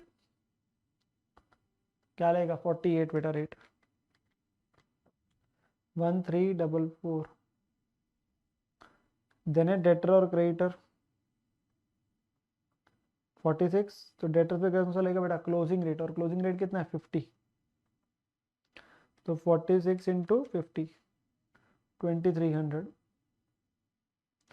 और फिर आगे बेटा क्रेडिटर 65, अगेन कौन सा क्लोजिंग रेट, तो 65 इंटू 50, 3250। तो आपके पास क्लोजिंग रेट लग गया ना। क्वेश्चन इतना ही था, क्वेश्चन आसान था बिल्कुल, बस सही चीज पे सही रेट, फिक्स एसेट पे फिक्स एसेट का रेट दे दिया, ओपनिंग स्टॉक पे ओपनिंग रेट लग गया, क्लोजिंग एसेट लायबिलिटीज पे क्लोजिंग रेट लग गया, और खर्चे इनकम में बेटा एवरेज रेट लग गया, बस सिंपल सी बात है। तो वो लगा के आपके पास क्या निकल गई, वैल्यू इन रुपीज निकल गई। तो इजीएस्ट क्वेश्चन आपके पास मैं बोलूं तो ये हमारा क्वेश्चन था, क्वेश्चन नंबर 35, जो आपका कंप्लीट हो जाता है। अब हम चलते बेटा फुल फ्लेज क्वेश्चन पे। तो coming to the next question now, ठीक है। नाउ नेक्स्ट क्वेश्चन पे जो हमारे बेटा क्वेश्चन नंबर 36 पे आ रहे हैं। नाउ ये हमारे पास एक फुल फ्लेज क्वेश्चन आ रहे हैं जो हम अब शुरू करने जा रहे हैं। यहाँ पे कह रहे डीएम दिल्ली की ब्रांच है लंदन में, जो एक इंटीग्रल फॉरेन ऑपरेशन है ऑफ द डीएम। तो उसने बता दिया ये ईपो का आपके पास केस है, इंटीग्रल फॉरेन ऑपरेशन है जो लंदन में ब्रांच है। At the end of the year, साल के अंत में 31 मार्च 21 को ब्रांच ने फर्निश करा अपना trial balance in UK pound. तो पाउंड में उसका ट्रायल बैलेंस बेसिकली आपको दे रखा है बेटा। डेबिट और credit in pound, fix asset जो एक्वायर करे थे 1 अप्रैल 17 को वो बताया, स्टॉक की वैल्यू ओपनिंग स्टॉक दे दिया वो है, गुड्स फ्रॉम एचओ है, खर्चे दे दिए, debtor creditor bank HO purchase और सेल, ये सारी चीजें बता दी। एचओ की बुक्स में ब्रांच का अकाउंट कुछ इस प्रकार से दिख रहा है, तो हमें समझना पड़ेगा वो क्यों दे रहा है। लंदन ब्रांच बेसिकली आपके पास टू बैलेंस ब्रॉट डाउन है उसका, मतलब ये ब्रांच का ओपनिंग होगा पिछले साल का, कितनी वैल्यू के गुड्स भेजे, कितने पैसे आए और कितना क्लोजिंग है। तो मुझे सोच के बताइए बेटा क्यों दे रखा होगा। सर आपने हमें बताया था कि जो एचओ वाली चीजें दे रखी होती है ब्रांच के ट्रायल बैलेंस में, उसे एक्चुअल से मल्टीप्लाई करना। तो यहाँ पे बेटा दो चीजें हैं, देखिए, एक जो एचओ का बैलेंस है 22,800 पाउंड, वो किससे रिप्लेस होगा? ओपनिंग से नहीं बेटा, अकाउंट बना के दिया, ये क्लोजिंग बैलेंस है, तो ये आपके पास मल्टीप्लाई हो जाएगा, बेसिकली इसकी वैल्यू ये दिखेगी जो बैलेंस दिख रहा है कि 22,800 पाउंड को रिप्लेस कर देंगे 1720 से। और एक बेटा दे रखा है एचओ का गुड्स फ्रॉम एचओ, जो एचओ से बेसिकली गुड्स ब्रांच को है 64,000 के, उसकी रुपीस में वैल्यू कितनी है? 4926। तो इन दो चीजों की वजह से ये अकाउंट दे रखा है, या तो वैसे ही लिख देता है वो, अकाउंट दे दिया तो वहां से निकल गया। मैंने क्या बोला था, जो value appearing in HO book से सीधा ही रुपीस में वो आ गई, ठीक है ना। देन फर्दर इंफॉर्मेशन दे रखा है, फिक्स एसेट पे डेप्शन का रेट लगाना है बेटा 10% पर एनम का। ईयर एंड पे 31 मार्च 21 को ईयर एंड पे कुछ खर्चे आउटस्टैंडिंग है 400 पाउंड के, प्रीपेड एक्सपेंसेस है 200 पाउंड के, और क्लोजिंग स्टॉक है बेटा 8,000 पाउंड का। तो ये कुछ आपकी एडजस्टमेंट्स वाली चीजें आ गई। एक्सचेंज रेट, वो बेसिकली 1 अप्रैल 17 किसके लिए यूज हुआ था बेटा? 1 अप्रैल 17 यूज हुआ था ये फिक्स एसेट के लिए, ध्यान से देखिए, फिक्स एसेट के लिए एक्वायर यूज हुआ था। ये एक्वायर किया था 1 अप्रैल 17। और जैसे मैंने कहा था ईफो का केस है, तो हमें क्वेश्चन हमेशा बताता है, हमेशा हमेशा बताएगा हमें कि आपके पास ईफो का अगर केस है तो फिक्स एसेट जब खरीदा था उसकी डेट और उस दिन का एक्सचेंज रेट क्या था, क्योंकि उस पर वो रेट लगेगा, ठीक है ना। 1 अप्रैल 20 मतलब ओपनिंग हो गया, 31 मार्च 21 मतलब क्लोजिंग हो गया, और एवरेज का रेट दे दिया, ठीक है ना। तो ये आपके साथ गया। अब कह रहे हैं क्या बनाइए? ट्रायल बैलेंस बनाइए, incorporating adjustments of outstanding and prepaid expenses converting UK pound into Indian rupees. तो बेसिकली एक तो ट्रायल बैलेंस बना दीजिए अपने पास, उसमें कुछ एडजस्टमेंट्स की बात कर रहे हैं जिसे रुपीज में कन्वर्ट करना, पाउंड टू रुपीज, ये तो मस्ट है, इसके बिना तो आगे कर नहीं पाएंगे। और फिर ट्रेडिंग और पीएनएल अकाउंट बना देना इस साल का, and balance sheet as on the date of the London branch as would appear in the books of Delhi head office of the DM. तो बेसिकली आप क्या करिए, पहला काम है बेटा कन्वर्जन, उसके बाद जो वो वैल्यूज निकल के आएगी उसके हिसाब से ट्रेडिंग पीएनएल और बैलेंस शीट बना देना ब्रांच की, बेसिकली जो रुपीज में आ जाएगी, जो रुपीज में आ जाएगी, तो वो हेड ऑफिस की बुक्स में दिखेगा। तो हमारे पास जनरली ऐसी ही रिक्वायरमेंट होती है, पहला कन्वर्जन और फिर final account, basically trading PNL और बैलेंस शीट। तो हमें ये चीजें अपने पास बनानी है। तो पहले हम अपने पास इस पार्ट पे चलना है बेटा कन्वर्जन को लेके, जहां कुछ उसने बोला था पहले पॉइंट में कुछ एडजस्टमेंट्स को इनकॉर्पोरेट करना है, तो मैं उसको बताऊंगा आउटस्टैंडिंग और प्रीपेड को कैसे करना होगा, तो वो चीज आपके पास आएगी। तो क्वेश्चन नंबर हम चलते हैं 36 पे एक बार के लिए। तो सबसे पहले हमने क्या करना बेटा? कन्वर्जन करनी है। तो क्वेश्चन नंबर 36 पहला पार्ट मेरा आ रहा है कन्वर्जन को लेके, जो क्वेश्चन ने बोला है, so that is conversion in rupees. So trial balance बनाने जा रहे हैं, कन्वर्जन इन रुपीज। तो आप अपने पास वीडियो को पॉज करके फॉर्मेट बना सकते हैं बेटा। पर्टिकुलर पाउंड में वैल्यू से डेबिट क्रेडिट, एक्सचेंज रेट कौन सा लगना और डेबिट क्रेडिट रुपीज में आ जाएगा, ठीक है ना। तो ये नॉर्मल तरीके से आपके पास फॉर्मेट आपका बनना है, हमें तो बेसिकली कन्वर्जन करनी है। तो सबसे पहली चीज ही है, ठीक है ना। अब हमने आइटम से एक एक करके डालना शुरू करते हैं। सबसे पहले क्या दे रखा बेटा? Fixed assets.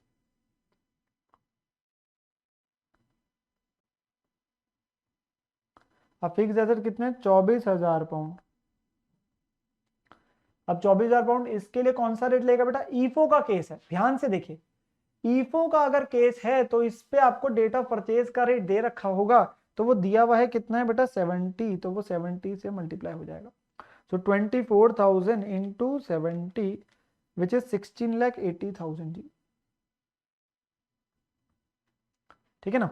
देन अगला आया बेटा ओपनिंग स्टॉक।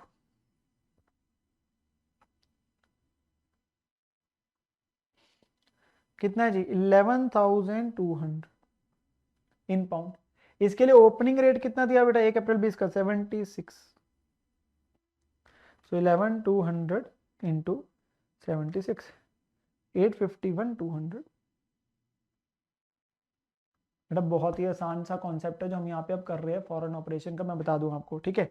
देन आपके पास है बेटा गुड्स फ्रॉम एचओ।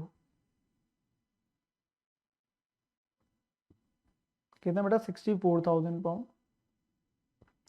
और इस पे क्या लगेगा? कोई रेट नहीं है, एक्चुअल वैल्यू देगा क्वेश्चन हमेशा, और एक्चुअल वैल्यू दे दी, कितनी है बेटा?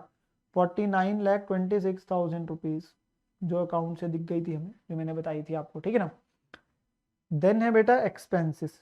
नाउ इसे थोड़ा सा समझना है मेरे साथ। यहां पर क्वेश्चन ने आपको क्या बोला? क्वेश्चन ने आपको क्या बोला बेटा? कि इनके एडजस्टमेंट्स कर देना।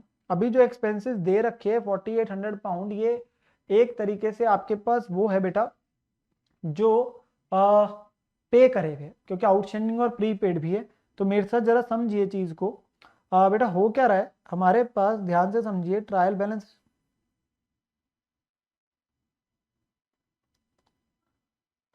इसमें खर्चा दे दिया एक्सपेंसेस 4800, ये पाउंड में वैल्यू है हमारे पास, ठीक है। और नीचे मुझे कहता है आउटस्टैंडिंग है कुछ जो कि है 400 और प्रीपेड है बेटा 200। अब ध्यान से मेरी बात सुनिए बेटा, उसने कहा इनके एडजस्टमेंट्स को इनकॉर्पोरेट कर दीजिए ट्रायल बैलेंस में। इसका क्या मतलब होता है? इसका मतलब ये होता है बेटा, आप एंट्री डालिए, मैं समझा रहा हूं थोड़ा डिटेल में, फिर वहां पे जाके तो आपको लिखिंग दूंगा। आप आउटस्टैंडिंग एंट्री क्या डालेंगे? एक्सपेंसेस टू आउटस्टैंडिंग एक्सपेंसेस, और प्रीपेड की क्या डालते हो? Prepaid expense to expense. आप खर्चे को कम करते हो और प्रीपेड अपने पास क्रिएट कर रहे हो एसेट को। तो ये एंट्री डलेगी 400 पाउंड से बेटा, और ये डलेगी 200 से। सो हमारे ट्रायल बैलेंस में जो अभी दिख रहा है वो दोबारा से ट्रायल बैलेंस में कुछ इस प्रकार से दिखेगा, अभी दिखाऊंगा क्वेश्चन में, डोंट वरी। तो एक्सपेंसेस दिख रहे होंगे, ये डेबिट और एक क्रेडिट। 4800 में 400 का बेटा खर्चा ऐड होगा, क्योंकि वो अभी एक्रू हो गया, ड्यू हो गया, बेसिकली पे नहीं किया, और 200 माइनस हो जाएगा प्रीपेड का। तो 4800 प्लस 400 माइनस 200, नेट में हो गया 5000। आउटस्टैंडिंग एक्सपेंस एक लायबिलिटी आ गई बेटा, जो कि आ गया 400, और प्रीपेड एक्सपेंस एक एसेट हो गया बेटा 200। आप देखिए आपका ट्रायल बैलेंस में नेट इफेक्ट 4800 ही है, 4800 ही, और वो ये करने को कह रहा है, तो हमने ऐसा करना है। पर सर ये ऐसा कह क्यों रहा है? मतलब हमें थोड़ा सा ये भी चीज समझनी है, अगर ऐसा ना कहता तो क्या फर्क पड़ता, और फिर कैसे चीज में आता? बेटा आप समझिए, देखिए एक्सपेंसेस ने मल्टीप्लाई होना होता है रुपीज में जानने के लिए एवरेज रेट से। तो जो ये एक्सपेंसेस है, जब मैं एक्सचेंज रेट लगाऊंगा, अभी मैं करूंगा क्वेश्चन को सॉल्व, तो एक्सपेंसेस में एवरेज रेट लगेगा बेटा, एक्सपेंसेस एवरेज रेट है 75। और जो ये आउटस्टैंडिंग प्रीपेड है बेटा, ये तो बैलेंस शीट के आइटम्स है, और बैलेंस शीट वाली आइटम्स पे कौन सा रेट लगेगा? क्लोजिंग रेट लगेगा, और क्लोजिंग रेट कितना हमारा? 77। तो अभी जब आप ट्रायल बैलेंस में करेंगे तो एक्सपेंसेस आपने सही निकाल लिए, एक्रूअल के हिसाब से पूरे कितने बनते हैं उस पे लगाओगे एवरेज, और आउटस्टैंडिंग और prepaid since balance sheet items है, तो मॉनिटरी आइटम्स आ गई, तो वो आपके पास कहां चलेगी? आपके पास क्लोजिंग रेट पे, तो वो क्लोजिंग रेट पे मल्टीप्लाई कर दो, तो ऑटोमेटिकली एक्सचेंज डिफरेंस, बाकी चीजों का भी तो आना है, वो आपके पास निकल के आ जाएगा लास्ट में, एक्सचेंज डिफरेंस जो भी आना। पर सर अगर हम ऐसा ना करते तो क्या होता? मतलब अगर ये क्वेश्चन ये बात ना कहता तो क्या होता? बेटा तो पता है क्या होता, आप देखिए 4800 ही लिखा होता है यहाँ पे, आप 4800 को तो मल्टीप्लाई करते हैं 75 के साथ, इसमें तो कोई दो राय है नहीं। फिर आप जाते अपने पास ट्रेडिंग पिल में और बैलेंस शीट, तो आपके पास बनता बेटा पीएनएल अकाउंट और बैलेंस शीट, अभी भी बनाना है। अब यहाँ पे प्रॉब्लम की बात क्या आती, अगर हम ऐसा ना करते, तो यहाँ पे बेटा आप लिख रहे होते टू एक्सपेंसेस। मैं सिर्फ चलो आउटस्टैंडिंग वाले पॉइंट को समझाता हूं, तो ये होता 4800 इंटू 75, और 400 का और खर्चा है, वो भी खर्चा कितने से मल्टीप्लाई हो रहा होता? 75 से, क्योंकि जो खर्चा पीएनएल में डल रहा है उसने तो एवरेज से मल्टीप्लाई हो गया। पर जो बैलेंस शीट में आउटस्टैंडिंग एक्सपेंस दिखाता, सिंस वो लायबिलिटी है, तो उसे आप मल्टीप्लाई करते 400 इंटू 77 से। तो मेरा कहने का मतलब क्या है, अगर आपकी जो ये एडजस्टमेंट्स है जो आप नॉर्मली अपने पास हमेशा कैसे करते हो, आप क्या बोलते हो कि सर आउटस्टैंडिंग है तो खर्चा बढ़ा दो पीएल में और बैलेंस शीट में दिखा दो। बेटा जो आप ये खर्चा बढ़ा रहे हो इसे मल्टीप्लाई करते एवरेज रेट से, विच इज 75। पर जो आपके लायबिलिटी बैलेंस शीट में दिखाते ये करते क्लोजिंग रेट से, विच इज 77। तो जब आप सिर्फ बाद में कर रहे होते रुपीज का इफेक्ट का, तो आपका बैलेंस शीट में मिसमैच आ जाता। बात समझे, बैलेंस शीट में मिसमैच आ जाता। क्यों मिसमैच आ जाता सर? बेटा इसलिए आ जाता क्योंकि आप ट्रेडिंग पीएल में जो रुपीज में वैल्यू ऐड कर रहे हो वो तो कर रहे हो 75 से मल्टीप्लाई करके, और जो बैलेंस शीट में कर रहे हो वो कर रहे हो 77 से मल्टीप्लाई करके, तो आपका डिफरेंस आ जाएगा बैलेंस शीट में, क्योंकि आप नॉर्मली जब आज तक हमेशा याद करो +1 से जब भी आप फाइनल अकाउंट्स की एडजस्टमेंट करते हो, आउटस्टैंडिंग की एक नॉर्मल बात करता हूँ, फाउंडेशन में भी सीखते हैं, आप क्या बोलते हो भाई, जितना हमने खर्चा ऐड करना है पीएनएल में उतनी लायबिलिटी दिखा रहे हो, पर वो पाउंड में रुपीज में तो अलग अलग हो गया, वहां 75 से मल्टीप्लाई किया, एक जगह 77 से किया, तो डिफरेंस हो जाएगा ना। इसीलिए इसीलिए क्वेश्चन ने क्या बोला, आप उसके एडजस्टमेंट का इफेक्ट ट्रायल बैलेंस में कर दो, आप यहीं पे ठीक दिखा दो।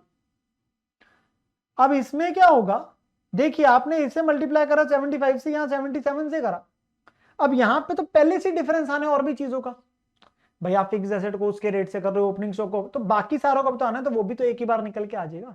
अगर आप नहीं तो नीचे जाके करोगे बेटा अलग से बाद में, तो आपका बाद में तो फिर बैलेंस शीट में डिफरेंस आ जाएगा, क्योंकि आप एक जगह ऐड करोगे अलग से और बैलेंस शीट में दिखाओगे अलग रेट से, तो जिससे फर्क पड़ जाएगा, जिसकी वजह से हमें क्वेश्चन ये बात कह देता है कि आप क्या करिए, आप अपनी एडजस्टमेंट जो है, जो आपकी एडजस्टमेंट है ये आउटस्टैंडिंग की, प्रीपेड की, इसका इफेक्ट जो आप अपने पास है बेटा, आप ट्रायल बैलेंस में ही ले लो। तो आप ट्रायल बैलेंस में ही अपने पास इसकी एंट्री का इफेक्ट ले लो, डॉलर या पाउंड में जो भी है। एक्सपेंस टू आउटस्टैंडिंग एक्सपेंस है तो खर्चा बढ़ा दिया, लायबिलिटी दिखा दी, प्रीपेड है तो खर्चा कम कर दिया, एसेट दिखा दिया। इससे क्या होगा, वो वहीं पे अपने सही रेट से मल्टीप्लाई हो जाएगा और उसके बाद सही वैल्यू चली जाएगी रिस्पेक्टिव जगह पे, कोई दिक्कत की बात नहीं। पर अगर आप नहीं करोगे ऐसा और सोचते हो हम बाद में करें, तो बाद में तो फिर गलती हो जाएगी, क्योंकि एक जगह मल्टीप्लाई करो डिफरेंट रेट से, एक जगह मल्टीप्लाई करो डिफरेंट रेट से, तो वैल्यू में फर्क आएगा ही आएगा आपका। तो इसकी वजह से हमें क्वेश्चन खुद ये बात बोलता है। देखिए क्वेश्चन ने तो बोल ही दी थी, पर मेरा आपको समझाना ये जरूरी था कि ऐसा क्यों क्वेश्चन ने कहा। क्वेश्चन अगर ये बात ना भी कहता तो भी मैं आगे जाके बताऊंगा ये आपको करना ही करना, ये तो ऐसी चीज है, क्वेश्चन अगर ना भी लिखी होती तो भी हमें आउटस्टैंडिंग प्रीपेड वाली बात तो करनी ही पड़ती है अपने पास, ठीक है। तो यहां पर अब हम अपने पास आगे बढ़ते हैं। तो आप यहां पे थे बेटा, तो एक्सपेंसेस जो हमारे टोटल में है कितने दे रखे हैं, ध्यान से देखिए 4800। मैं चीजों को कंक्लूड कर दूंगा तो डोंट वरी, +400 -200, तो टोटल हो गया था 5000, और ये मल्टीप्लाई होगा बेटा एवरेज रेट से। खर्चा है आपके पास तो 5000 इंटू 75, 3,75,000। फिर आपके पास इसी के साथ जुड़ा हुआ है बेटा आउटस्टैंडिंग एक्सपेंस, वो साथ के साथ ही कंप्लीट करो, आगे मत बढ़ो अभी, और प्रीपेड एक्सपेंस। भाई पाउंड वाला तो ट्रायल बैलेंस टैली होना चाहिए ना, तो वही करा ना, खर्चा बढ़ाया तो लायबिलिटी भी आ गई, तो लायबिलिटी आ गई 400 पाउंड की, और प्रीपेड एक्सपेंस आ गया 200 का, तो खर्चा कम किया ऐसे दिखा दिया, खर्चा बढ़ा दिया और लायबिलिटी दिखा दी, और ये दोनों मल्टीप्लाई होने बेटा क्लोजिंग रेट से, और क्लोजिंग रेट कितना है 77, तो 400 इंटू 77, 30,800, 200 इंटू 77, 15,400। बेटा सही कॉलम में लिखे, डेबिट वाला डेबिट में, क्रेडिट वाला क्रेडिट में, जल्दबाजी में गलती ना कर दे। देन डेटर्स है बेटा 4800,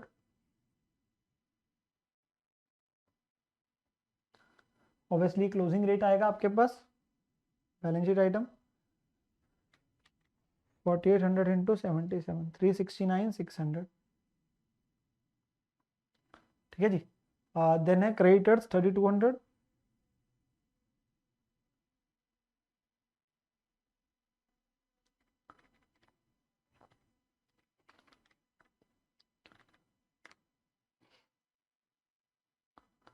$246,400, then bank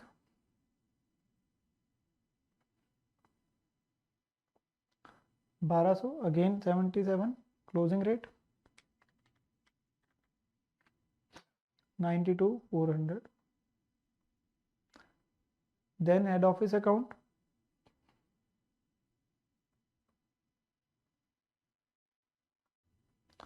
head office account कितना बेटा 22,800,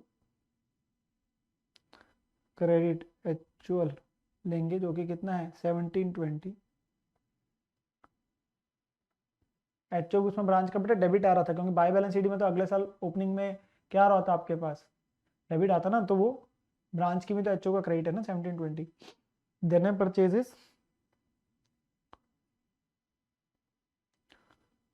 12,000, एवरेज कितना है 75,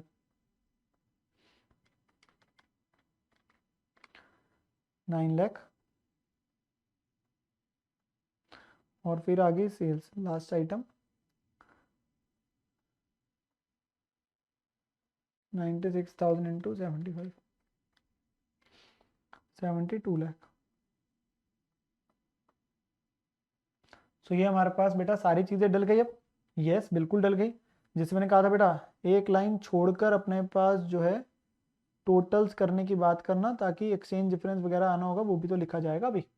तो हम इंडिविजुअली टोटल करते हैं, पहले साइड में लिख डालेंगे। तो ये कितना है, डेबिट में 1680, 851 200, 4926, 3,75,000, 15,400, 369 600, 92 400 और 9 lakh.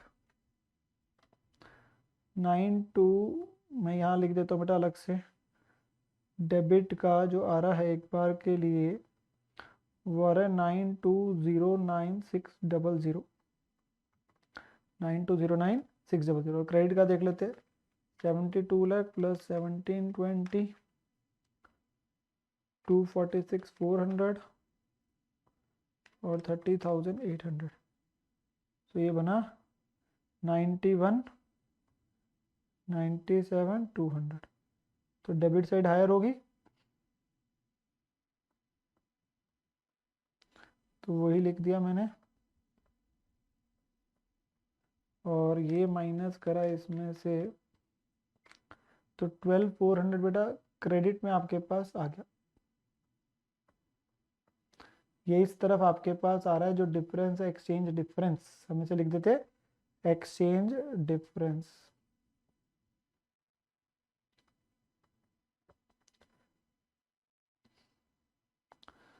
This is your balancing figure. Balancing figure since ये आपका ईफो का केस है, क्वेश्चन ने बोला था, तो ये कहाँ जाएगा आपका पीएनएल में जाएगा बेटा। ये पीएनएल में जाएगा, आपका एक्सचेंज गेन बन जाएगा। अल्टीमेटली ये ट्रांसफर टू पीएनएल होगा। ये जब मैं यहाँ पे भी लिख देता हूँ ट्रांसफर टू पीएनएल होगा। अगर आपका नीफो का केस होता बेटा तो ये फॉरेन करेंसी ट्रांसलेशन रिजर्व में जाता, जो मैंने कहा था। यहाँ पे सिंस ये ईफो का केस है तो पीएनएल में आपके पास जा रहा होगा, ठीक है ना। तो ये हमारे पास चीज आ गया। अब हमारा बन गया बेटा ये। यहाँ पे मेन कन्वर्जन के समय ही थोड़ा सा ध्यान रखना, अगली वाला पार्ट तो बहुत आसान है। अब आपने क्या करना बेटा, ये आपके लिए है कि बेस। अब आपका क्वेश्चन सिंपल ना एक +1 लेवल का टाइप हो गया। नॉर्मल फाइनल अकाउंट बनाना है, आपके सामने रुपीज में वैल्यू देखनी है, दे रखे है, उसको देखते हुए आपने ट्रेडिंग प्लान और बैलेंस शीट बनाना है। तो सबसे पहला काम है बेटा trading plan banana. So trading and PNL account हमने यहाँ पर बनाना है, ताकि हम क्या निकाल सके, प्रॉफिटेबिलिटी अपने पास निकाल सके, और हम चीजों को डालना शुरू कर देते हैं। फिगर्स इन रुपीज आपके पास डलती जाएगी। तो सबसे पहले हम क्वेश्चन के अब सेकंड पार्ट पे आगे, टू ओपनिंग स्टॉक। इसके लिए पहले वाला अगर सही है तो कोई दिक्कत ही नहीं। तो ओपनिंग स्टॉक हमारे पास कितना बेटा, जो चीज होती जाए अपने पास चाहे टिक कर जाओ, 851 200, then to goods from HO,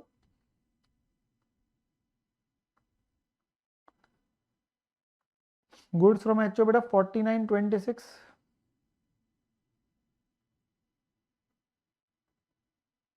ठीक है ना। देन परचेजेस भी करी, और परचेजेस कितने करी आपने, परचेजेस आपने करी बेटा 9 लाख की। देन सेल्स जो है कितनी है, 72 लाख। देन बेटा एक चीज आ गई क्लोजिंग स्टॉक, वो नीचे दे रखा है एडजस्टमेंट में आपके पास, पॉइंट नंबर बी में ही सी है, 8,000 पाउंड है आपके पास।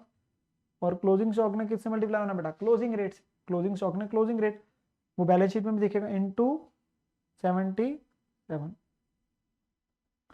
सो 8,000 इंटू 77, 6,16,000। तो बेटा आपका यहाँ पे जीपी आ जाना है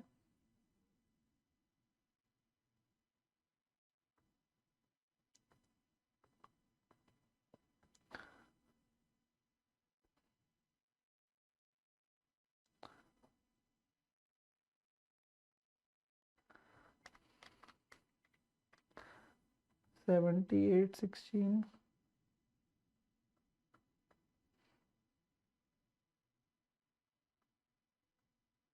minus 851 200 minus 4926 1138 800.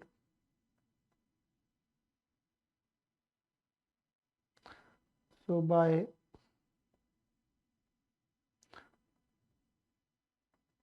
gross profit 1138 800. अब हमारे पास आगे बेटा खर्चे, तो टू एक्सपेंसेस वो भी डाल देते हैं। एक्सपेंसेस कितने थे बेटा 3,75,000। आउटस्टैंडिंग प्रीपेड तो अब सीधा बैलेंस शीट में ही चले जाएंगे, ठीक है ना। देन एक्सचेंज गेन है आपका, वो यहीं पे आना है क्योंकि ईफो का केस है। वो कितना था हमारा सबसे लास्ट में 12,400, ये आ गया। देन आप अगर देखें कोई और चीज़ है बेटा, और चीज़ एक और है चीज़ जो आनी है, फिक्स एसेट्स की डेप्रिसिएशन बेटा, फिक्स एसेट्स की depreciation. So it will be to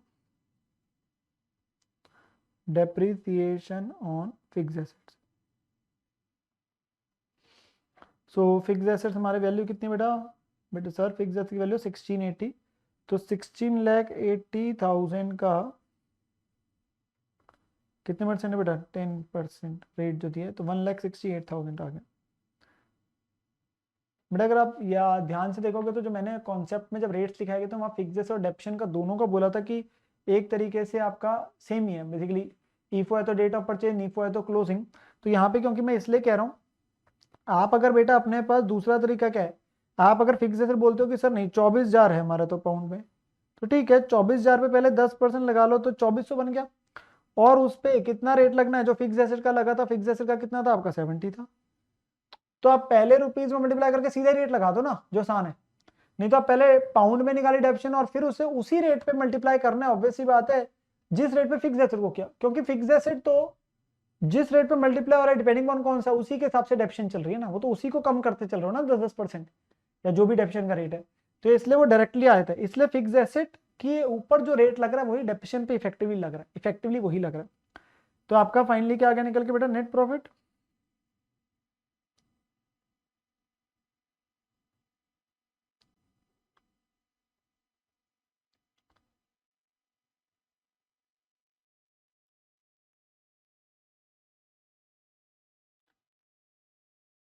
तो 1138,800 प्लस 12,400 1151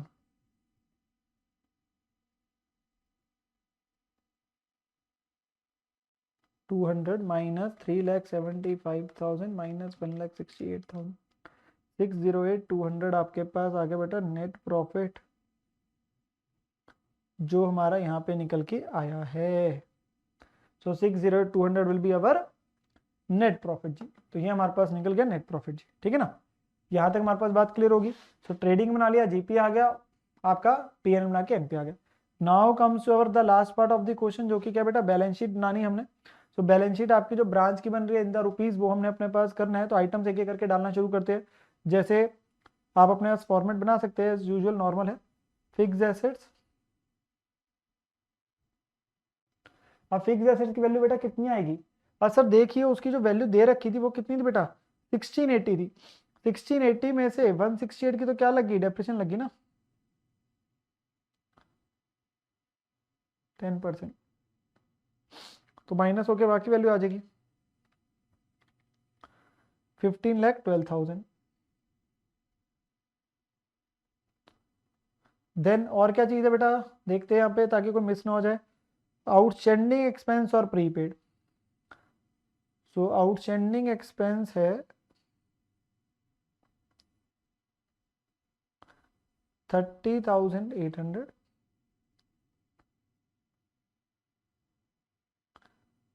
और प्रीपेड एक्सपेंसेस है 15,400, ठीक है ना। देन डेटर्स दिखा देते हैं 369,600,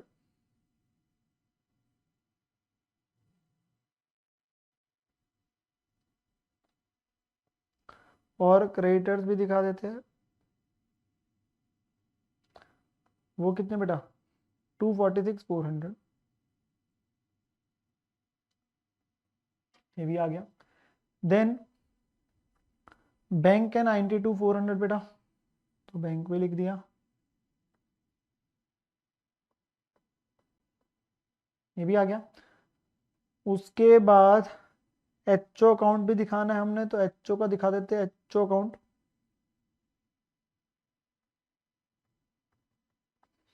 1720 बेटा, पीएनएल इसी में ऐड हो जाएगा। आपने सेपरेट दिखाना है, सेपरेट दिखा दो, but ultimately profit and loss आप कहाँ ट्रांसफर कर देते हो, एचओ अकाउंट में ट्रांसफर कर देते हो ना। तो एचओ अकाउंट में ट्रांसफर देते हो तो वो आपका प्रॉफिट जो आया था वो यहाँ पे आ जाएगा, कितना था 608,200। तो 1720 प्लस 608,200 2328,200।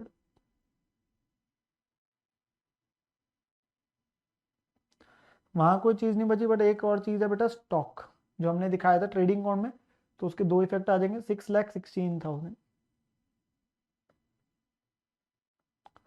तो चेक करिए बेटा कि क्या टोटल आपका मैच कर रहा है।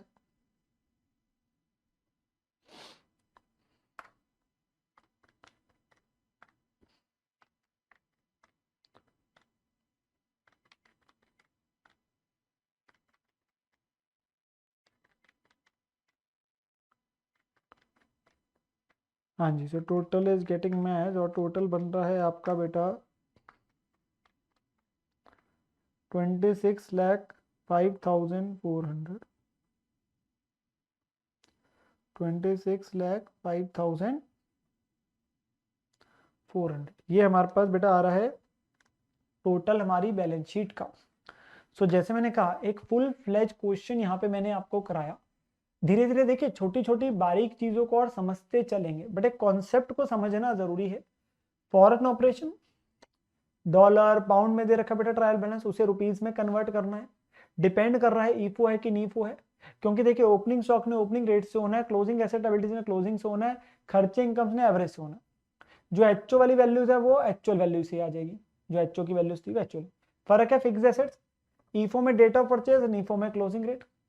और एक एक्सचेंज डिफरेंस का क्या करना है, एक जगह पीएल में जा रहा है, एक जगह फॉरेन करेंसी ट्रांसलेशन रिजर्व है। मैं एक बार यहीं से रिपीट कर रहा हूँ, आपको वो पेज नहीं दिखा रहा जहाँ पे सारा लिखा था, तो रिवाइज हो रहा है।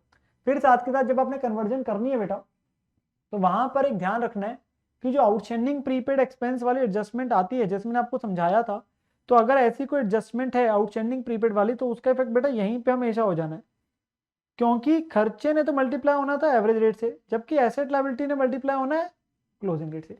तो ऑटोमेटिकली जो एक्सचेंज डिफरेंस आया उसमें बाकी चीजों के साथ साथ ये भी हो गया ना।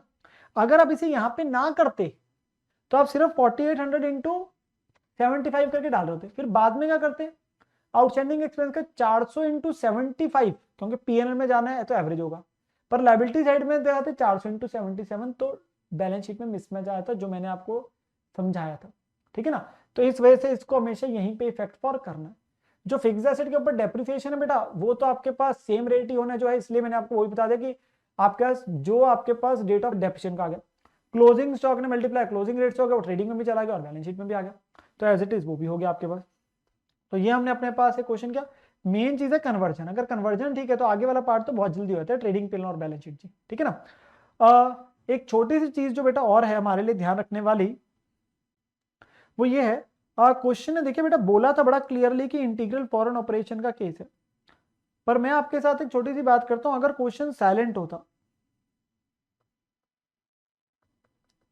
क्वेश्चन ना बताता कि ईफो है कि नीफो है, अगर क्वेश्चन साइलेंट होता तो क्या होता, उस केस में बेटा हम हमेशा चेक करते हैं, हम चेक करते हैं कि क्या क्वेश्चन ने फिक्स एसेट का रेट दिया है कि नहीं दिया। देखिए फिक्स एसेट का उसने मुझे रेट दे दिया था कि 1 अप्रैल 17 को क्या रेट है। देखिए अगर क्वेश्चन साइलेंट है तो मैं बात करने जा रहा हूं, देखिए अगर इस क्वेश्चन में भी अगर क्वेश्चन बोल देता ना कि नीफो का केस है, तो बेटा मैं फिक्स एसेट के लिए यही रेट लगाता क्लोजिंग, क्योंकि क्वेश्चन ने बता दिया, ईफो नीफो बता दिया, फिर तो वही लोग है। मैं बात करने जा रहा हूं अगर क्वेश्चन साइलेंट हो, अगर बेटा क्वेश्चन साइलेंट होता है ना, तो हम क्या बोलते हैं, अगर क्वेश्चन ने फिक्स एसेट के डेट ऑफ परचेज का रेट दिया है, तो प्रेफर है आपके लिए, प्रेफर है आपके लिए कि आप उसे ईफो मानो, क्या आप उसे ईफो मानो, नहीं तो वो देने का पर्पस ये है कि आप ईफो मानो, ऐसा नहीं है कि आप उसके अंदर ईफो नहीं मान सकते, बट प्रेफर्ड है। तो आपके पास अगर क्वेश्चन साइलेंट है तो हम ये बोल देते हैं if fixed assets date of purchase exchange rate given prefer IFO. Prefer क्यों बोला बेटा मैंने, आपके लिए बेटर अजम्पशन है कि आप ईफो ले लो, क्योंकि नहीं तो वो रेट दिया उसका यूज हो जाएगा। आप नीफो भी ले सकते हो, एग्जाम में आई से गलत नहीं करेगा बेटा, हमारा इंस्टीट्यूट गलत कभी भी नहीं करता, उसमें कोई वो नहीं है। बट हमारा इंस्टीट्यूट कहते हैं कि प्रेफर है कि आप अपने पास ईफो मानो, क्योंकि मैं दे रहा हूँ रेट, नहीं दे रहा फिर तो ऑब्वियसली बात है आपके पास नीफो हो जाएगा। तो मेन चीज हमारे लिए यही है कि अगर क्वेश्चन साइलेंट है, क्वेश्चन अगर साइलेंट है तो फिक्स्ड एसेट का अगर डेट ऑफ परचेज का रेट दे दिया तो आपके लिए बेटर है बेटा कि आप ईफो मान लीजिए, एज्यूम कर लीजिए, ठीक है ना। तो वो एक छोटी सी और चीज थी मेरा आपको जो बताना था पॉइंट, ठीक है ना। बाकी हम धीरे धीरे और पॉइंट्स अपना सीखते जाएंगे। तो ये हमने अपने पास कॉन्सेप्ट को किया, कुछ छोटे मोटे पहले क्वेश्चन करे और मेन एक फुल फ्लेज क्वेश्चन ये वाला करो ना। आपने बेटा जो होमवर्क में क्वेश्चन करने में, और क्वेश्चन अभी इस लेक्चर में नहीं करा रहा, होमवर्क में क्वेश्चन करने हैं कुछ। सो होमवर्क क्वेश्चन में 31 तक आप लोगों के थ्रू है। क्वेश्चन नंबर 32 आप लोग कर लेंगे, इजी है क्वेश्चन नंबर, बट चलो आप अभी सिर्फ बेटा क्वेश्चन नंबर 32 ही कर लो, बिकॉज 33 वगैरह के आगे मैं अगले क्वेश्चन के बाद ही दे दूंगा, don't worry. So question number सिर्फ 32 करना आपने बस, एक ही होमवर्क में, एक ही होमवर्क में, आगे वाला मत करना, कोई दिक्कत नहीं। So only do question number 32 इस लेक्चर के बाद बेसिकली, ठीक है, इसको, ताकि अगले लेक्चर से पहले इस क्वेश्चन को अपने पास करके आना, ठीक है, फिर आप अपने पास अगले लेक्चर को बेटा सुनना। तो एक आसान सा क्वेश्चन वैसे जो मैंने आपको दिया बिल्कुल सिमिलर है, जैसा हमने स्टार्टिंग में आज पहला क्वेश्चन किया था, बिल्कुल वैसा ही ये क्वेश्चन भी आपके पास है, तो इजीली हो जाएगा। सो हमारा कॉन्सेप्ट हमने शुरू किया हुआ बेटा फॉरेन ऑपरेशन का, उससे रिलेटेड हमने आज सीखा और क्वेश्चन करे। अगले लेक्चर में और क्वेश्चन पे आगे हम बढ़ेंगे, ठीक है। तो इसके साथ ये वाला लेक्चर क्या करते बेटा खत्म करते हैं student. Take care and bye bye.